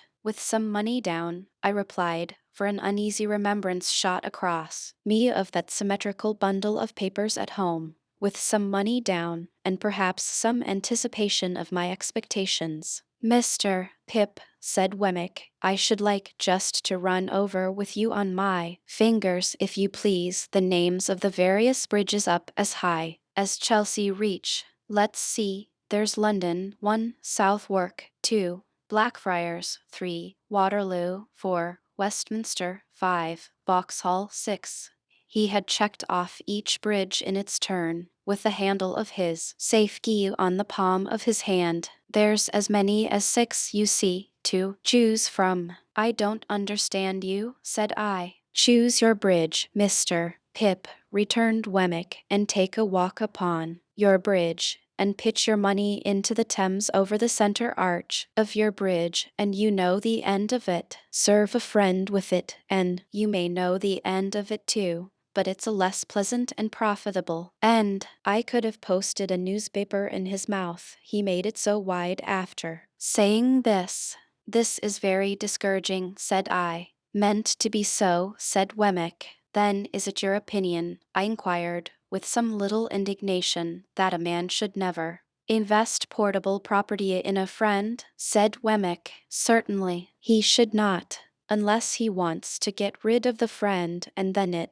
becomes a question how much portable property it may be worth to get rid of him." "And that," said I, "is your deliberate opinion, Mr. Wemmick?" "That," he returned, "is my deliberate opinion in this office." "Ah," said I, pressing him, for I thought I saw him near a loophole here, "but would that be your opinion at Walworth?" "Mr. Pip," he replied, with gravity, "Walworth is one place, and this office is another, much as the aged is one person, and Mr. Jaggers is another. They must not be confounded together. My Walworth sentiments must be taken at Walworth. None but my official sentiments can be taken in this office." "Very well," said I, much relieved. "Then I shall look you up at Walworth. You may depend upon it." "Mr. Pip," he returned, "you will be welcome there, in a private and personal capacity." We had held this conversation in a low voice, well knowing my guardian's ears to be the sharpest of the sharp.